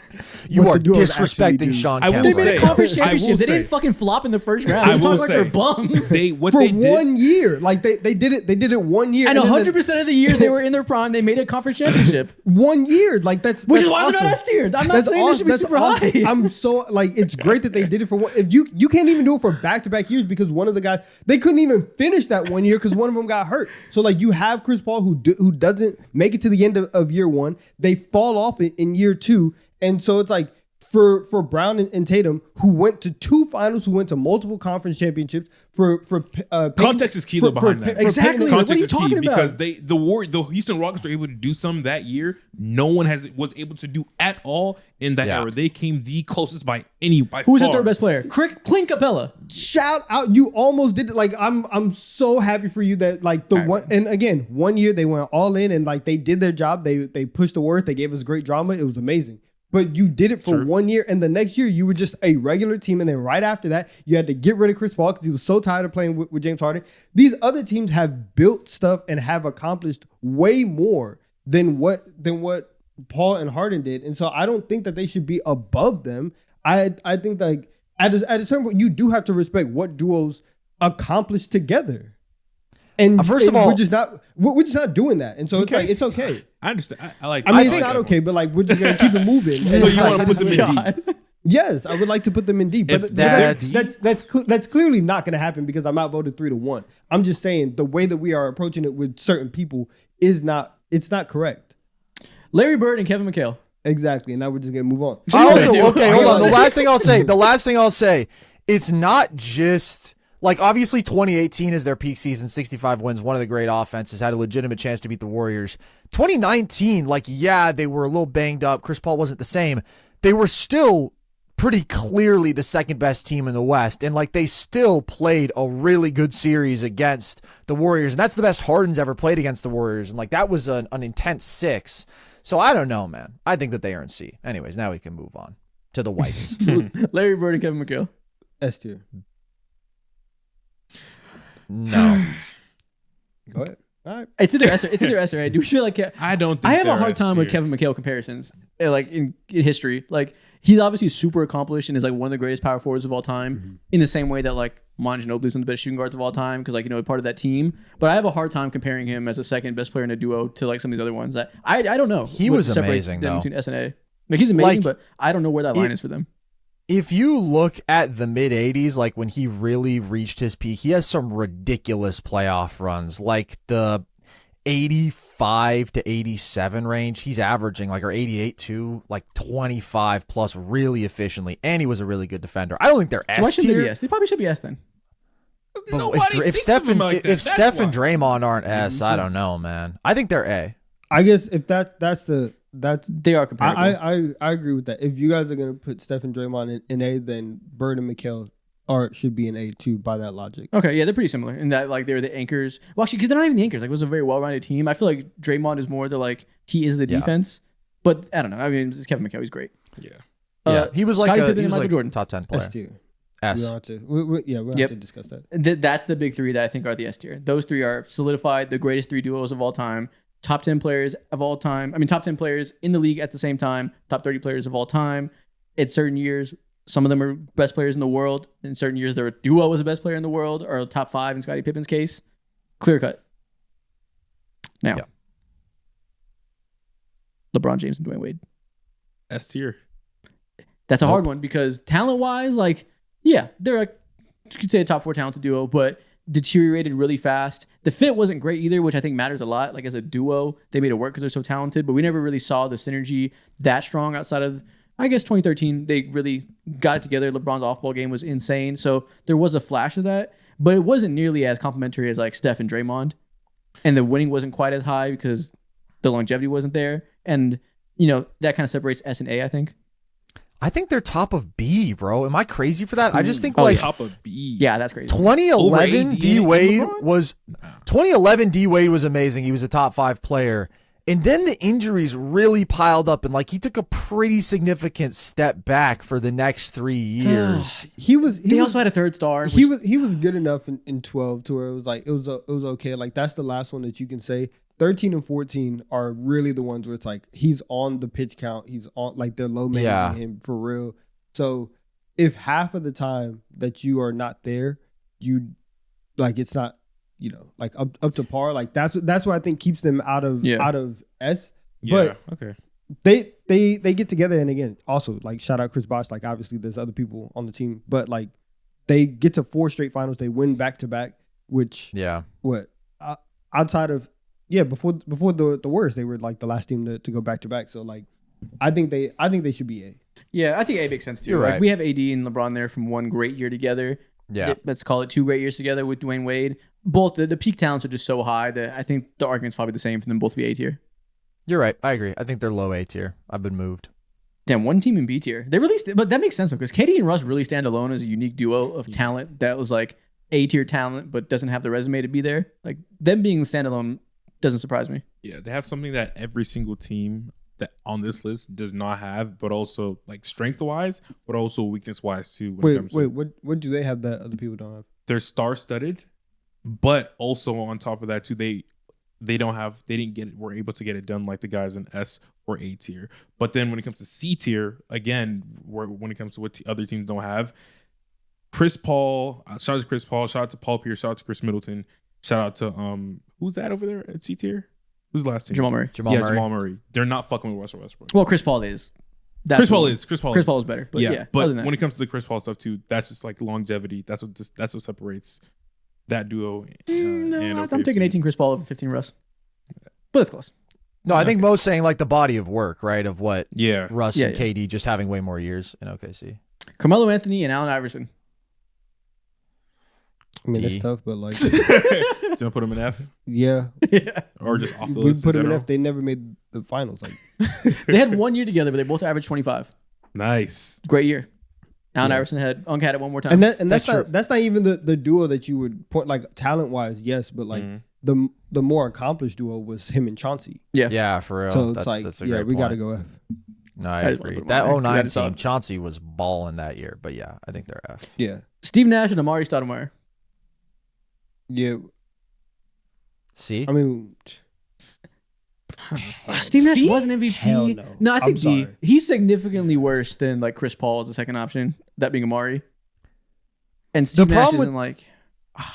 They're one of the the greatest fit- the offensive fit is duos crazy. ever. Yeah. But at the same time, it was always going to be extremely difficult to win a title with Steve Nash being as massive a defensive liability as he was, and Amari at the 5 with his major defensive limitations. Because, like, the crazy thing is, not only were the Suns, like, among the greatest regular season offenses ever, they were among the greatest playoff offenses ever, and they still couldn't win it all because their defense was that below average. And, like, it's because of these two. I almost view that similarly to, they don't play like at all, but Cat and Brunson. Like you're just not gonna win with those two being the forefront of your team. That is a diversion of 7 seconds or less. Okay, D tier it is then. Damn, They're- D, they're- though? They're just more Yeah. talented than, like, Tatum and Brown, though.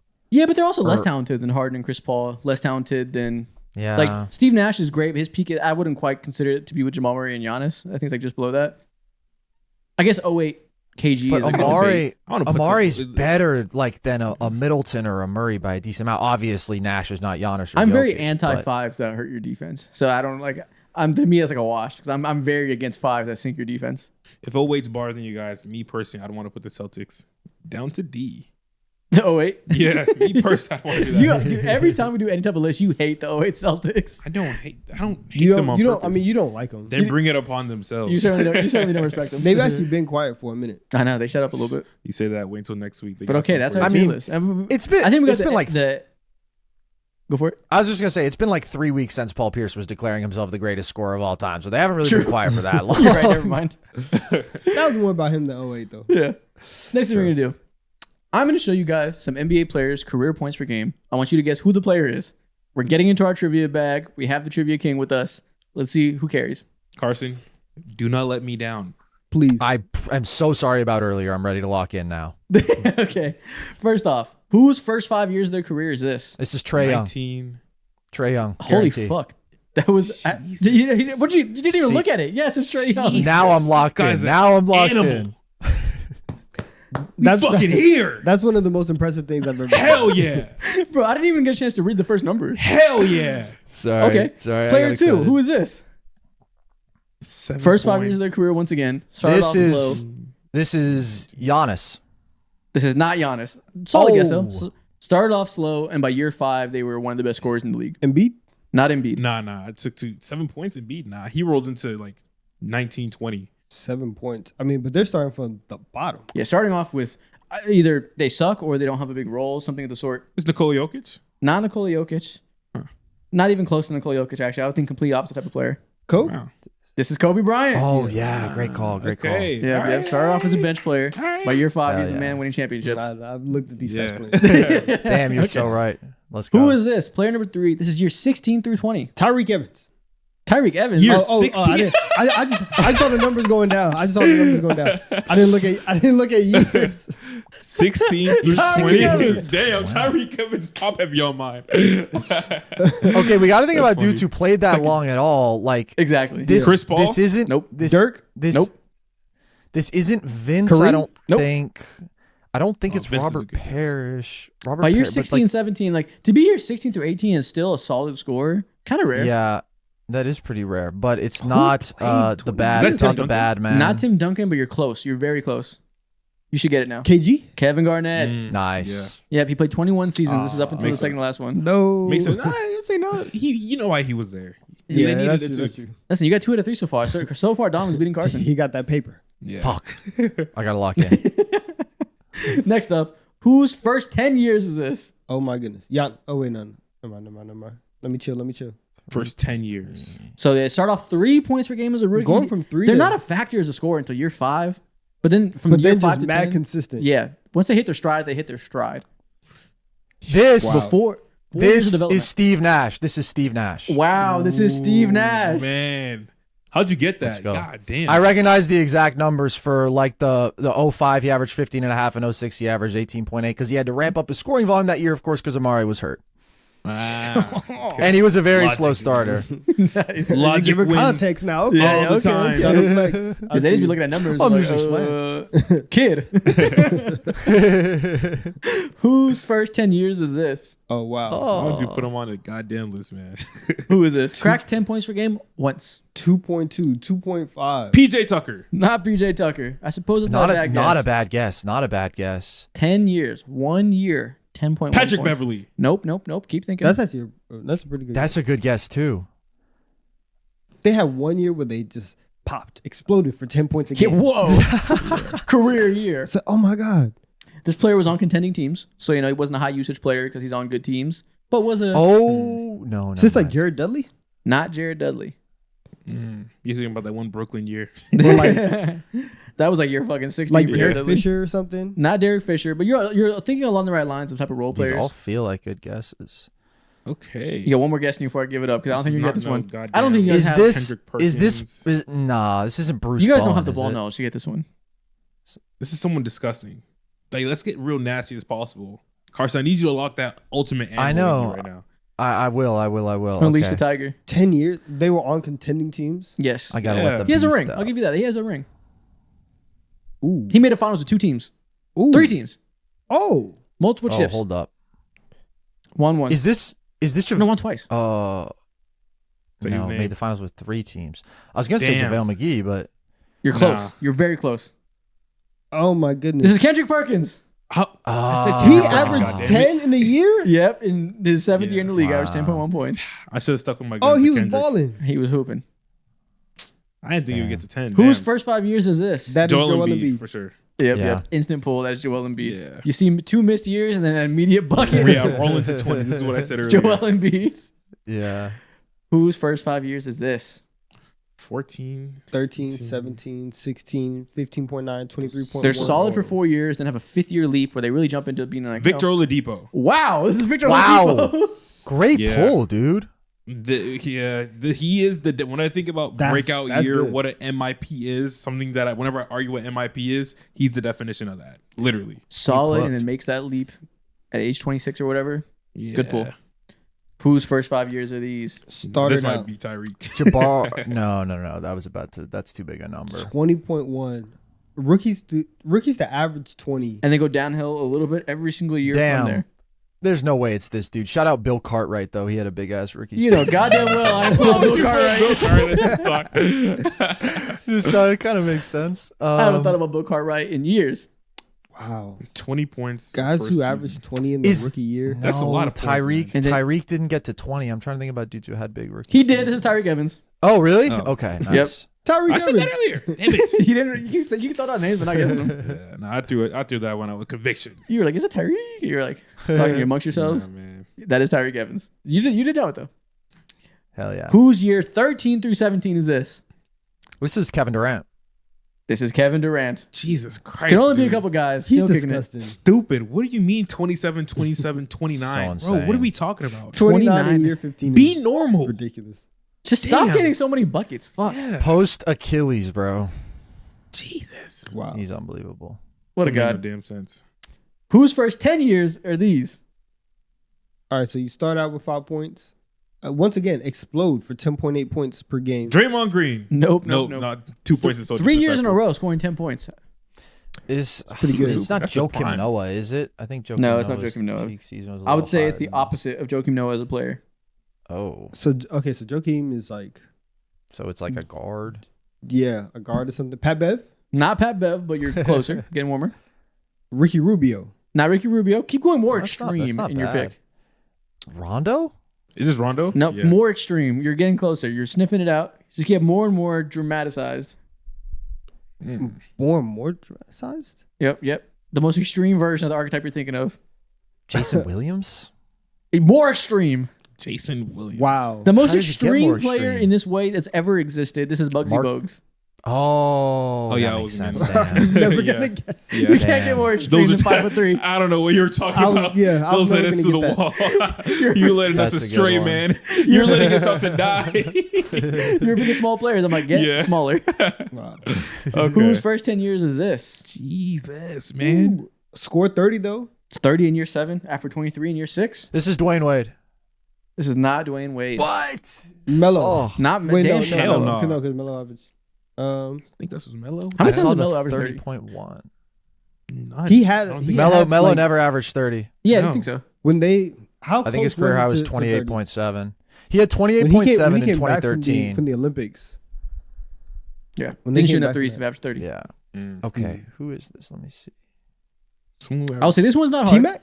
Nope, not T-Mac. Look at they have the first 3 years where they're a good player, but I don't Oh, think Steph anybody's Curry. thinking- Steph Curry. This is Steph Yeah, Curry. damn. Yep, Okay. yep. I should have They start recognized off that off solid rip. and then just miraculously shoot up to MVP level year 6. That Okay. 23.8 should have got me. Yeah. Yep, and 30. Yeah. Okay, whose first 14 years is this? Their entire career? Wow. Reggie JaVale Evans. Nope, they're both. What a pull. McGee, Jared Dudley. Not Jared Dudley. PJ Alfred Tucker. Camino. Not Alfred Camino. I'll say if you get this one, I will be flabbergasted. 14 years in the league Doc doing Rivers. this. Not Doug Rivers. man, Dude, Reggie 14 Evans years in the league felt doing so this is good. crazy. Reggie Evans is like a decent guess. I mean, it is. Quincy Acey? Hell nah. 14 years is a long time to stick around, bro. It is. And And, it's to not- never and average it's 10 not- was 14 years. I felt Like, so you're good a with Reggie super Evans and niche PJ player. Tucker off rip. Those felt so good. You're an incredibly yeah. niche player, bro. Only broke over 8 points per game. Or 8 One points per time? game and above. 14 one- years is so like This is Joe Klein. This is 1980s and 1990s. Joe Klein. I'll say this guy, somewhat modern player, was on good teams. somewhat modern player on good teams. Modern NBA.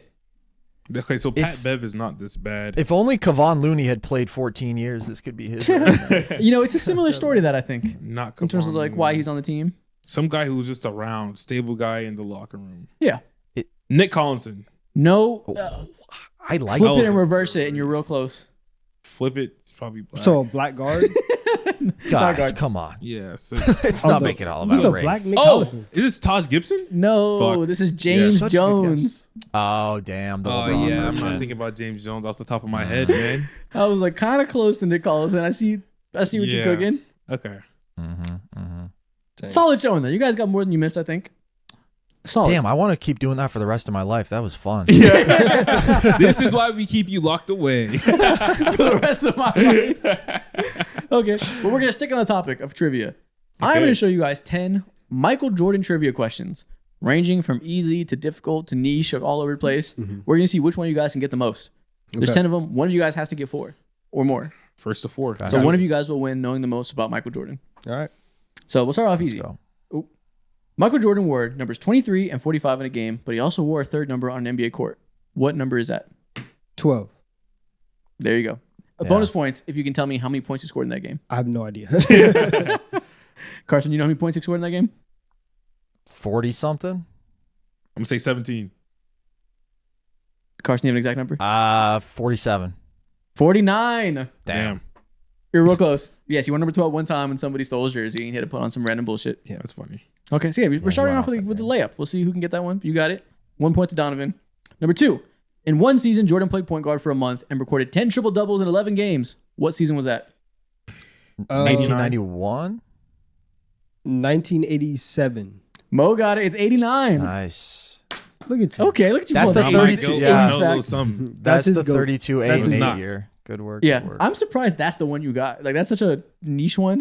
I paid attention to the assist numbers, man. What can I say? No, you know why he knows this one? Because he had to think of arguments against it when people pulled it out in LeBron arguments. LeBron's a better passer. He could have been LeBron if he wanted to. He did it in 89. he's had the counters ready for So years. de-hating, man. You know my bad. Okay. What shoe brand did Jordan want to sign with before going with Nike? Reebok. Adidas, right? Adidas. Carson got it. You guys are all tied up I in watched one. the Air movie. Yep, that movie was like low-key good. Like it wasn't like amazing. I never watched it. I enjoyed it thoroughly. It was solid. Now it's hilarious that the guy playing what's the main character's name? Sonny. Yeah. Sonny with something with a V. Vaccaro? Sonny Vaccaro. Yeah, Played by yeah. Matt Damon. Way too hot to be Sonny Vaccaro. He's supposed That's how to they do it in Hollywood, man. They got Matt Damon. That's funny. And they made him add a little weight, add a little fat suit. Yeah. Still too hot to be Sonny Vaccaro. Good movie though. Okay, we're tied up at 1 point. We'll see who takes the lead now. What is Michael Jordan's greatest fear? Birds. Failure. Not birds. Not failure. He has a phobia, a documented phobia, something like, like a real world like phobia. Snakes? I have no idea. Not snakes. Okay. Weakness. Responsible gambling? That's great. Financial literacy. No, it's something. It ties to something that happened to him as a kid. Off-court accountability? Not Bears. heights. Or Accountability. like roller coasters? Not heights, but you're getting closer with heights. Planes? Flying? Nope, not planes. Ooh, It's not that's a something to do good with the guess. sky. It's the opposite. Cars? Drowning. Because his dad Yes, died. he has a fear of water. Okay. Somebody close to him drowned as a kid. He's been scared of water his entire life. Damn, wow. Damn, Mike. Yeah. That makes sense. Yep, that's a normal. Makes sense. 2 points for Mo. Mo's winning the Michael Jordan trivia quiz. Y'all better not let Mo win. Mo hates Jordan. Nah, this is go. See, LeBron was scared of water? Never. The fuck? You think LeBron? Never mind. Next up, how many home runs did Michael Jordan hit in his 127 Oh my professional goodness. baseball games? 1. Zero. It's not 0. There's a number here. Damn. 5, It's not 5. 7, It's not 7. 3. 12. It's 3. Carson gets it. I knew it was going to be one of the lowest Yeah. numbers. He I sucked. kept going up. I should have gone. It's one of the He smallest was just numbers. out there trying shit. I was literally going 0, 1, 2, 3.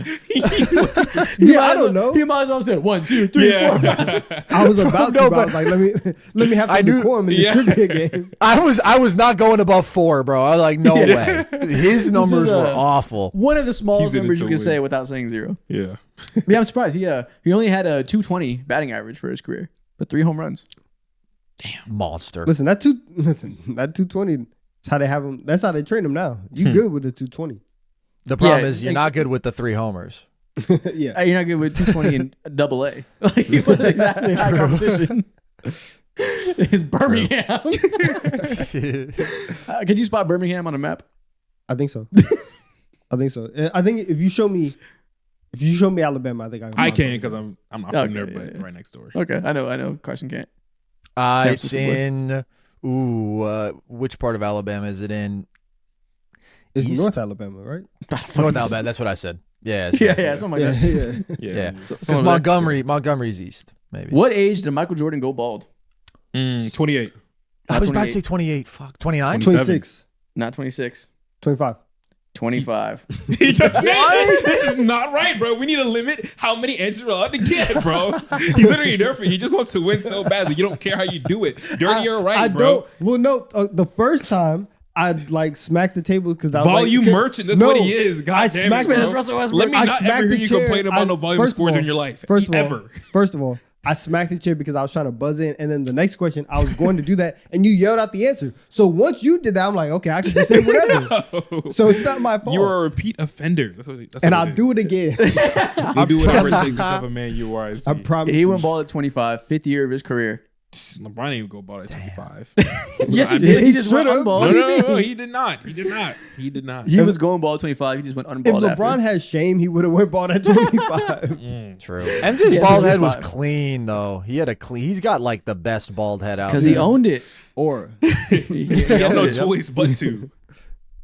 Nah, he could have hooped with a toupee. He could have gone to the Turks, bro. LeBron went to the Turks. He could have gone to the Turks. In 1988, the Turks, they would have fucking fucked him up in 1988. The science was not involved.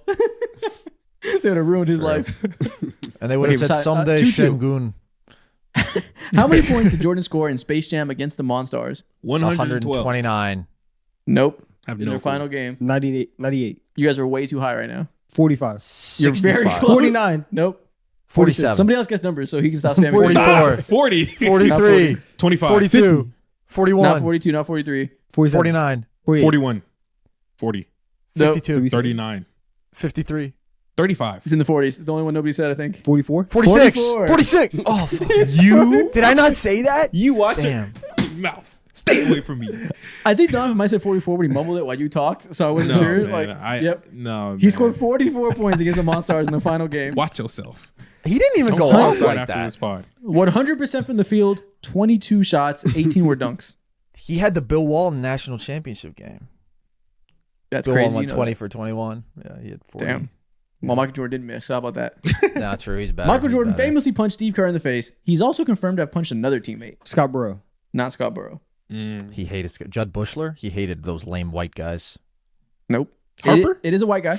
Oh. Probably lame. Did he punch Paxson? Dennis? Nope. John Paxson. It's not a player that you He think said about as as a white bull. guy. He said- This is only Bill- known because this Bill player came out Wennington? and said he punched me. Luke Not Bill Wennington. Longley? More irrelevant. This guy played for a long time with the Bulls, but wasn't one Tony of the more Kukoc. important players. What? Nope. He wasn't an important player on championship teams, but he was on the team for a long time. He had a long career. Did we say Jed Bushler already? Yeah. I don't know, but it's not him. And This I is a said player that I'm Longley, pretty sure neither one of Wennington. you guys have ever said his name. I've never said his name in my entire life. You damn sure 100%. haven't said his name. Luke Longley? Nope. You've said his name. Was it Dave Corzine? Nope. I don't know who that is. Just thinking about white guys. He was there before they won titles. Thinking about white bulls. Yeah, My bag is This is a only so player deep, I'm not man. familiar with outside of the story.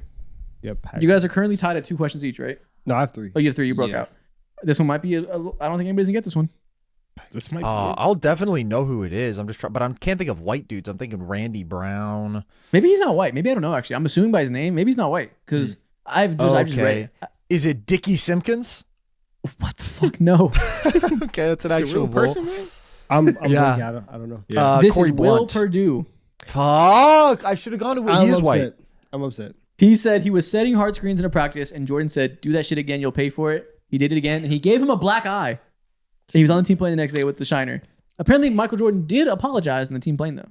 Bullshit apology, man. It's like such a lie. He gave him a black eye. Dang, that sucks. This I is- should have guessed pretty. Yeah. I should have That too. I was said yours. Wennington Longley. Purdue should have been the next white big. Yeah. Yep. Yeah. Oh, Yeah, wow. he said all he was doing was the coaches were telling him to set hard screens. That's what they were practicing. And he said, went a little bit too hard on Jordan. And he said, do that shit again. You will pay. And he paid. Wow. Man of his word, at the least. Should have shown MJ. See, listen, he's a body honest. of You gotta water. respect that. He called his shot. You gotta respect that. He said, show him a body of water. This ain't my fault, man. Unlike they were LeBron, like, who lies all the time. Lying ain't harmful. What? Are you It's stupid? only harmful if you're dumb and you're stupid. He said lying's not harmful. Yeah. The type of LeBron do, it's not harmful. No, it's not. What right. team did Michael Jordan score his career high in points again, and how many was it? The Cleveland It Cavaliers was the in 69. Celtics. Oh, I was thinking the playoff. Cleveland fights. Cavaliers, Yeah. 69. Yeah. Donovan is at 4 points. Donovan wins. We have a few more questions though to see who comes in second place. You, You guys both have respect 2 that? points. You respect that? No. How is Carson That- getting cooked in trivia? That answer, you got it. Twice as many points as Carson in trivia? I need Come more on. questions. I need more questions about his rookie year team. Who was their leader in assists? Ennis Watley, Oh my I think. Yeah, when I pull, but I Quinn don't want to pull Daly, some where are the bullshit Quinn and not Daly encyclopedia. questions? Who's smart now? Yeah, he can only, he's a one-dimensional When we talk offensive about player. bald heads, who's the genius now? One-dimensional. Where's your bag at? I'm getting Who's cooked Rain on the Man now? baldness trivia. God damn it. What did Michael Jordan name his oldest son? Michael Jordan. Marcus. Nope. Wait. There's Not another Marcus one? or What Michael? name did Michael Jeffrey Jordan give his oldest son? Michael Jordan Michael! Jr. Not Michael. Wait, you already guessed that. Oldest son? His oldest son. Marcus is not number 1. He had one before that. I had William. no idea. Hey man, what he does in his free time, I don't know. His Michael oldest- Jeffrey Jordan. named his son Jeffrey Michael Jordan. Wow. This is why he's not hard. the GOAT, bro. Also, this is another reason why he's not the GOAT. Why? He just flipped the names. He just flipped his son's names. That's it. It's more creative than that's just giving your son your own name. Yeah, but since the start, he called his son Bronito. It's different. I don't know if it's good creativity to flip the names. This is Like, is that cool? I don't know. Jeffrey's not a cool You name. didn't even know he existed. Did you know this answer? No, you didn't. I mean, come on. I thought it was, I I'll swore be it was nice. I'll be Marcus. nice. Okay, last thing we're gonna do today. Either way, you lost. You did lose. If I was a volume Jordan merchant, trivia. then I would win. Next thing we're gonna do. 2K has recently put out a bunch of ratings talking about the top 10 players at different skills, and I want you guys to react to 3 of them and try to guess who the top 10 is at these skills. Okay. We'll start off with 3-point shot. All Who right. is the top 10 in 2K26? Steph Curry, number 1. Steph Curry is clearly number 1. Start there. Anthony Damian Davis should Lillard. be here somewhere. Anthony I said Davis is my not bad. here. Anthony Edwards. Anthony Edwards is not on here. That's Wow. bullshit. That is ridiculous. That is Dame's got to be there, OD. even though Is Dame on though here? Dame's Dame Achilles is broke. not on here. Klay Thompson? Klay Thompson's Clay's number broke. 3. Okay. Malik I Beasley's bet they here have- 110%. I don't know if Malik Beasley's in the game. Malik Beasley might be in 2K jail. Well, he needs to be in the game so he can make some money. Get the royalties Did up. they? Yeah. Did they have like Luka on here? No, Luka's not on here. These are all Okay. what they did is it seems like they did like per 36-minute 3-point makers or something like that. Trae there's- Young? there's some Trae deep Young. cuts. Dunk, Gotta be here. Trae Young is not on here. Okay, Tyrese Duncan Maxey, Robinson. 100% He should be here. Tyrese Maxey's not on here. Dude, no. what the fuck? Duncan Robinson's not Duncan on here. Robinson. I'm thinking spot. Okay, Tyler Tyler Hero? Hero. Y'all are spamming names that are not on here. Think harder. Tyler Hero Gary is not Trent here. Jr. Hell nah. Desmond Bain. Desmond Bain is number 4. How was Now Malik you Beasley said not on? Duncan Robinson. There's a few Duncan Robinson types towards the bottom. Luke Kennard. Luke Kennard's got to be here. Luke Kennard's number 8. Oh, great. Oh wait, Great, I lied. Anthony Edwards is number 10. I missed that. Okay, great. Oh, nice. He has an 87 3-pointer, which is still 87 too low. is still Peyton very Pritchard. low. Sam Hauser. Sam Hauser's number 9. Get some Celtics in that bitch. Nice. Sam Hauser's the same 3-pointer as Anthony Edwards. And when it comes to difficulty of shot, I can't That's get with that. ridiculous. No. Okay. That's Who are crazy. we missing at 2? 2, 5, 6, and 7. Dude, so Malik Beasley's not here? Malik Beasley's not here. Again, jail. Damn, Malik, they fucked up your life, Is it- man. Did they put Karl Anthony Towns on here? They did not. Jokic? They have a small Oh. forward. Oh, what? Jokic? Jokic is top 10 threes now. Darius Garland. Ooh, Nope. 6 and 7 Honestly, are shooting I feel like guards. MPJ 2 is a better bigger guy. guard. And 5 is a shooting guard. Kristaps Porzingis. Hell nah. 2's a bigger. Oh, Wemby. No. No, what the Damn. fuck? No, KD. No chance. Yes, it's KD. I was like, Okay. Jesus Christ. Yeah. Kevin Durant. Oh, is number 2, Kyrie 91 on overall. here? Kyrie is not. The 3 guys left are specialists. Well, one guy's not a specialist, but he's a shooter. I'm surprised that one guy's on here. And then 2 3-point specialists. They 2 got to get 3-point Darius specialists. Garland on here. Why isn't Garland 2 on here? 3-point specialists. And then, Okay. then a guard. Is Austin Reeves on here? You're just saying names. Hell no. Clinger I'm for trying shit, to think man. about just elite pure Yeah, shooters. just I think Sam you guys are Merrill? cooked. Sam Merrill's not on here. Damn. I don't think you guys are gonna get this. they gonna put they putting Fontecchio on here? What? you guys are just straight saying names. 5 is Isaiah Joe. Oh, that's 6 fair, is that's Zach fair. LaVine, which is crazy. Oh, And could make 8 sense. is Grayson He's off. Allen. Yeah, those all make sense. Dude, bro, Levine shot like 44% from 3 last KD year. only Yeah. at 91 is weird. Damn. But all right. All these that's- things make sense for the most part. Ant has to be higher. Yeah, and 87. Like maybe they're saying show us again, but the season he just had is one of the craziest off the dribble 3-point shooting seasons of all time. Yeah. Yeah. Okay, next one. The top 10 ball handlers. Kyrie Irving. Kyrie Kyrie's number 1. has to be on here. Steph Curry. I Randall know Ross is that- the best of them. Steph I Curry know might that- be 2. Right? Steph Curry's too. Yeah, Cool. he's got to be here. Garland is not here. I know that because I saw somebody get mad about it, and that's insane because I think Garland might That's have crazy. the best handle in basketball. Yeah, especially when you see the bottom few names, Garland should certainly be on here. I bet Is KD's LaMelo on on here. LaMelo's not on here, but Kevin Durant is number 10. He's the worst handle on here, 92.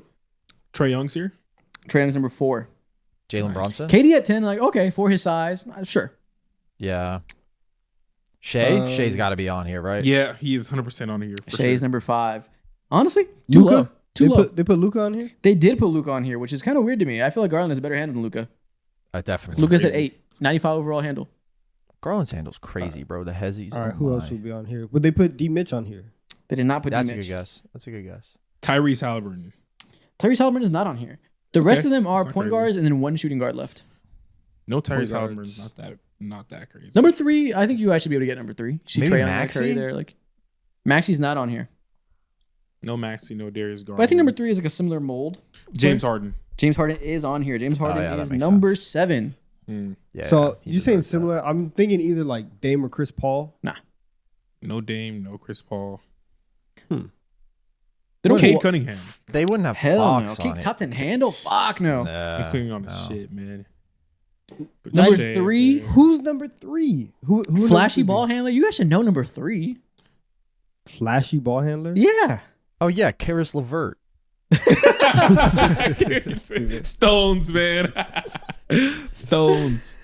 This is the flashiest highlight guy I could imagine that you haven't said.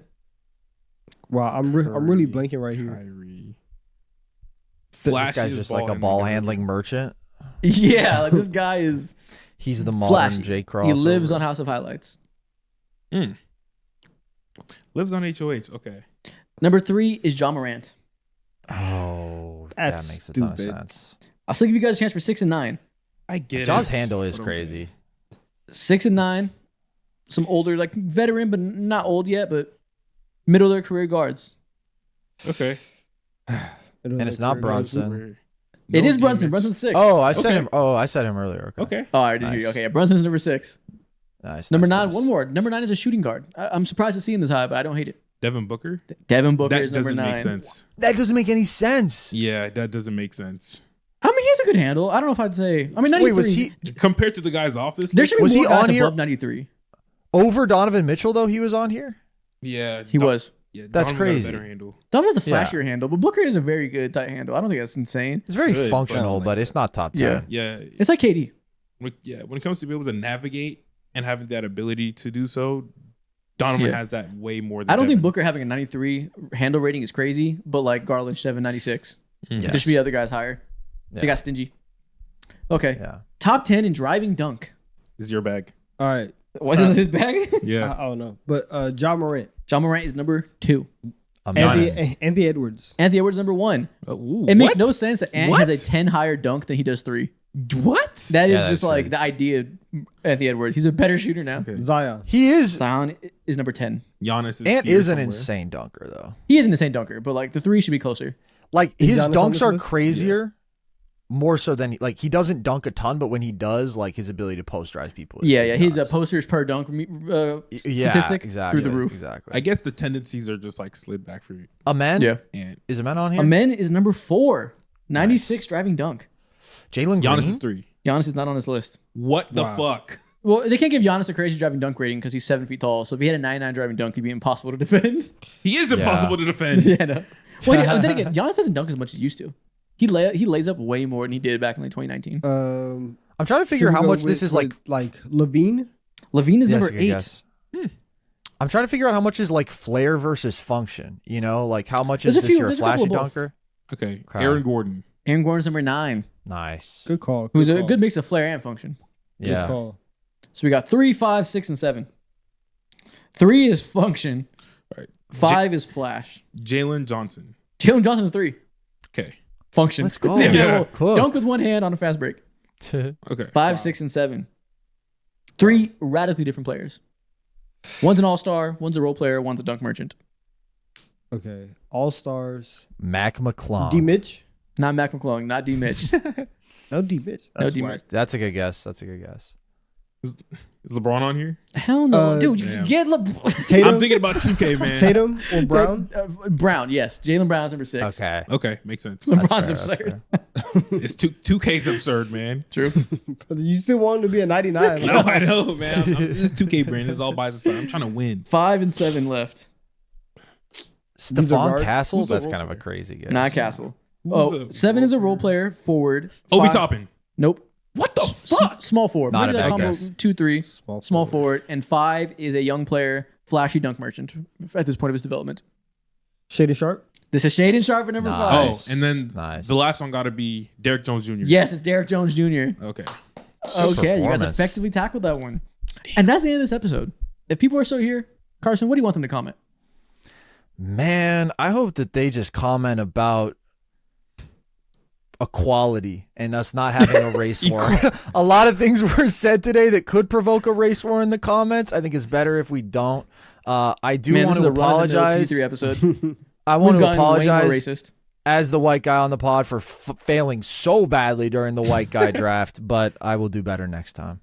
Shout out to equality. Shout out to nerd sex. The thing that you could have the best thing you could have did for equality was let us give you lashings in the white guy draft. Like you really took one for the team and like brought in lashings. It was like a DEI win for us. You let it happen. I consider myself a progressive, Isaac, and so yes, I was aware. I was of on that the worst end of that too, man. Yep. That just ain't worked. Yeah, so I'm sorry. There had to be some collateral damage, Mo. I'm sorry. Oh yeah, take out the darkest one with you. Look at that. You're not really take out the African, bro. Goddamn. With that being said, comment equality. Check out Nerd Sesh on YouTube, Spotify, audio platforms, TikTok, everywhere. Follow Carson on Twitter. We'll put it in the description for you guys. Check out all their platforms. They have a great show. Been on a couple times. Probably be on a couple more times. Thank you. And with that being said, we'll see y'all next week. See y'all. That was great. Hell yeah. That was a ton of fun. Thank you guys for having me. Of course, man. Appreciate you coming on. Appreciate you for the 3.5 hour stamina. Yeah. Dude, no problem. No problem. That was a joy.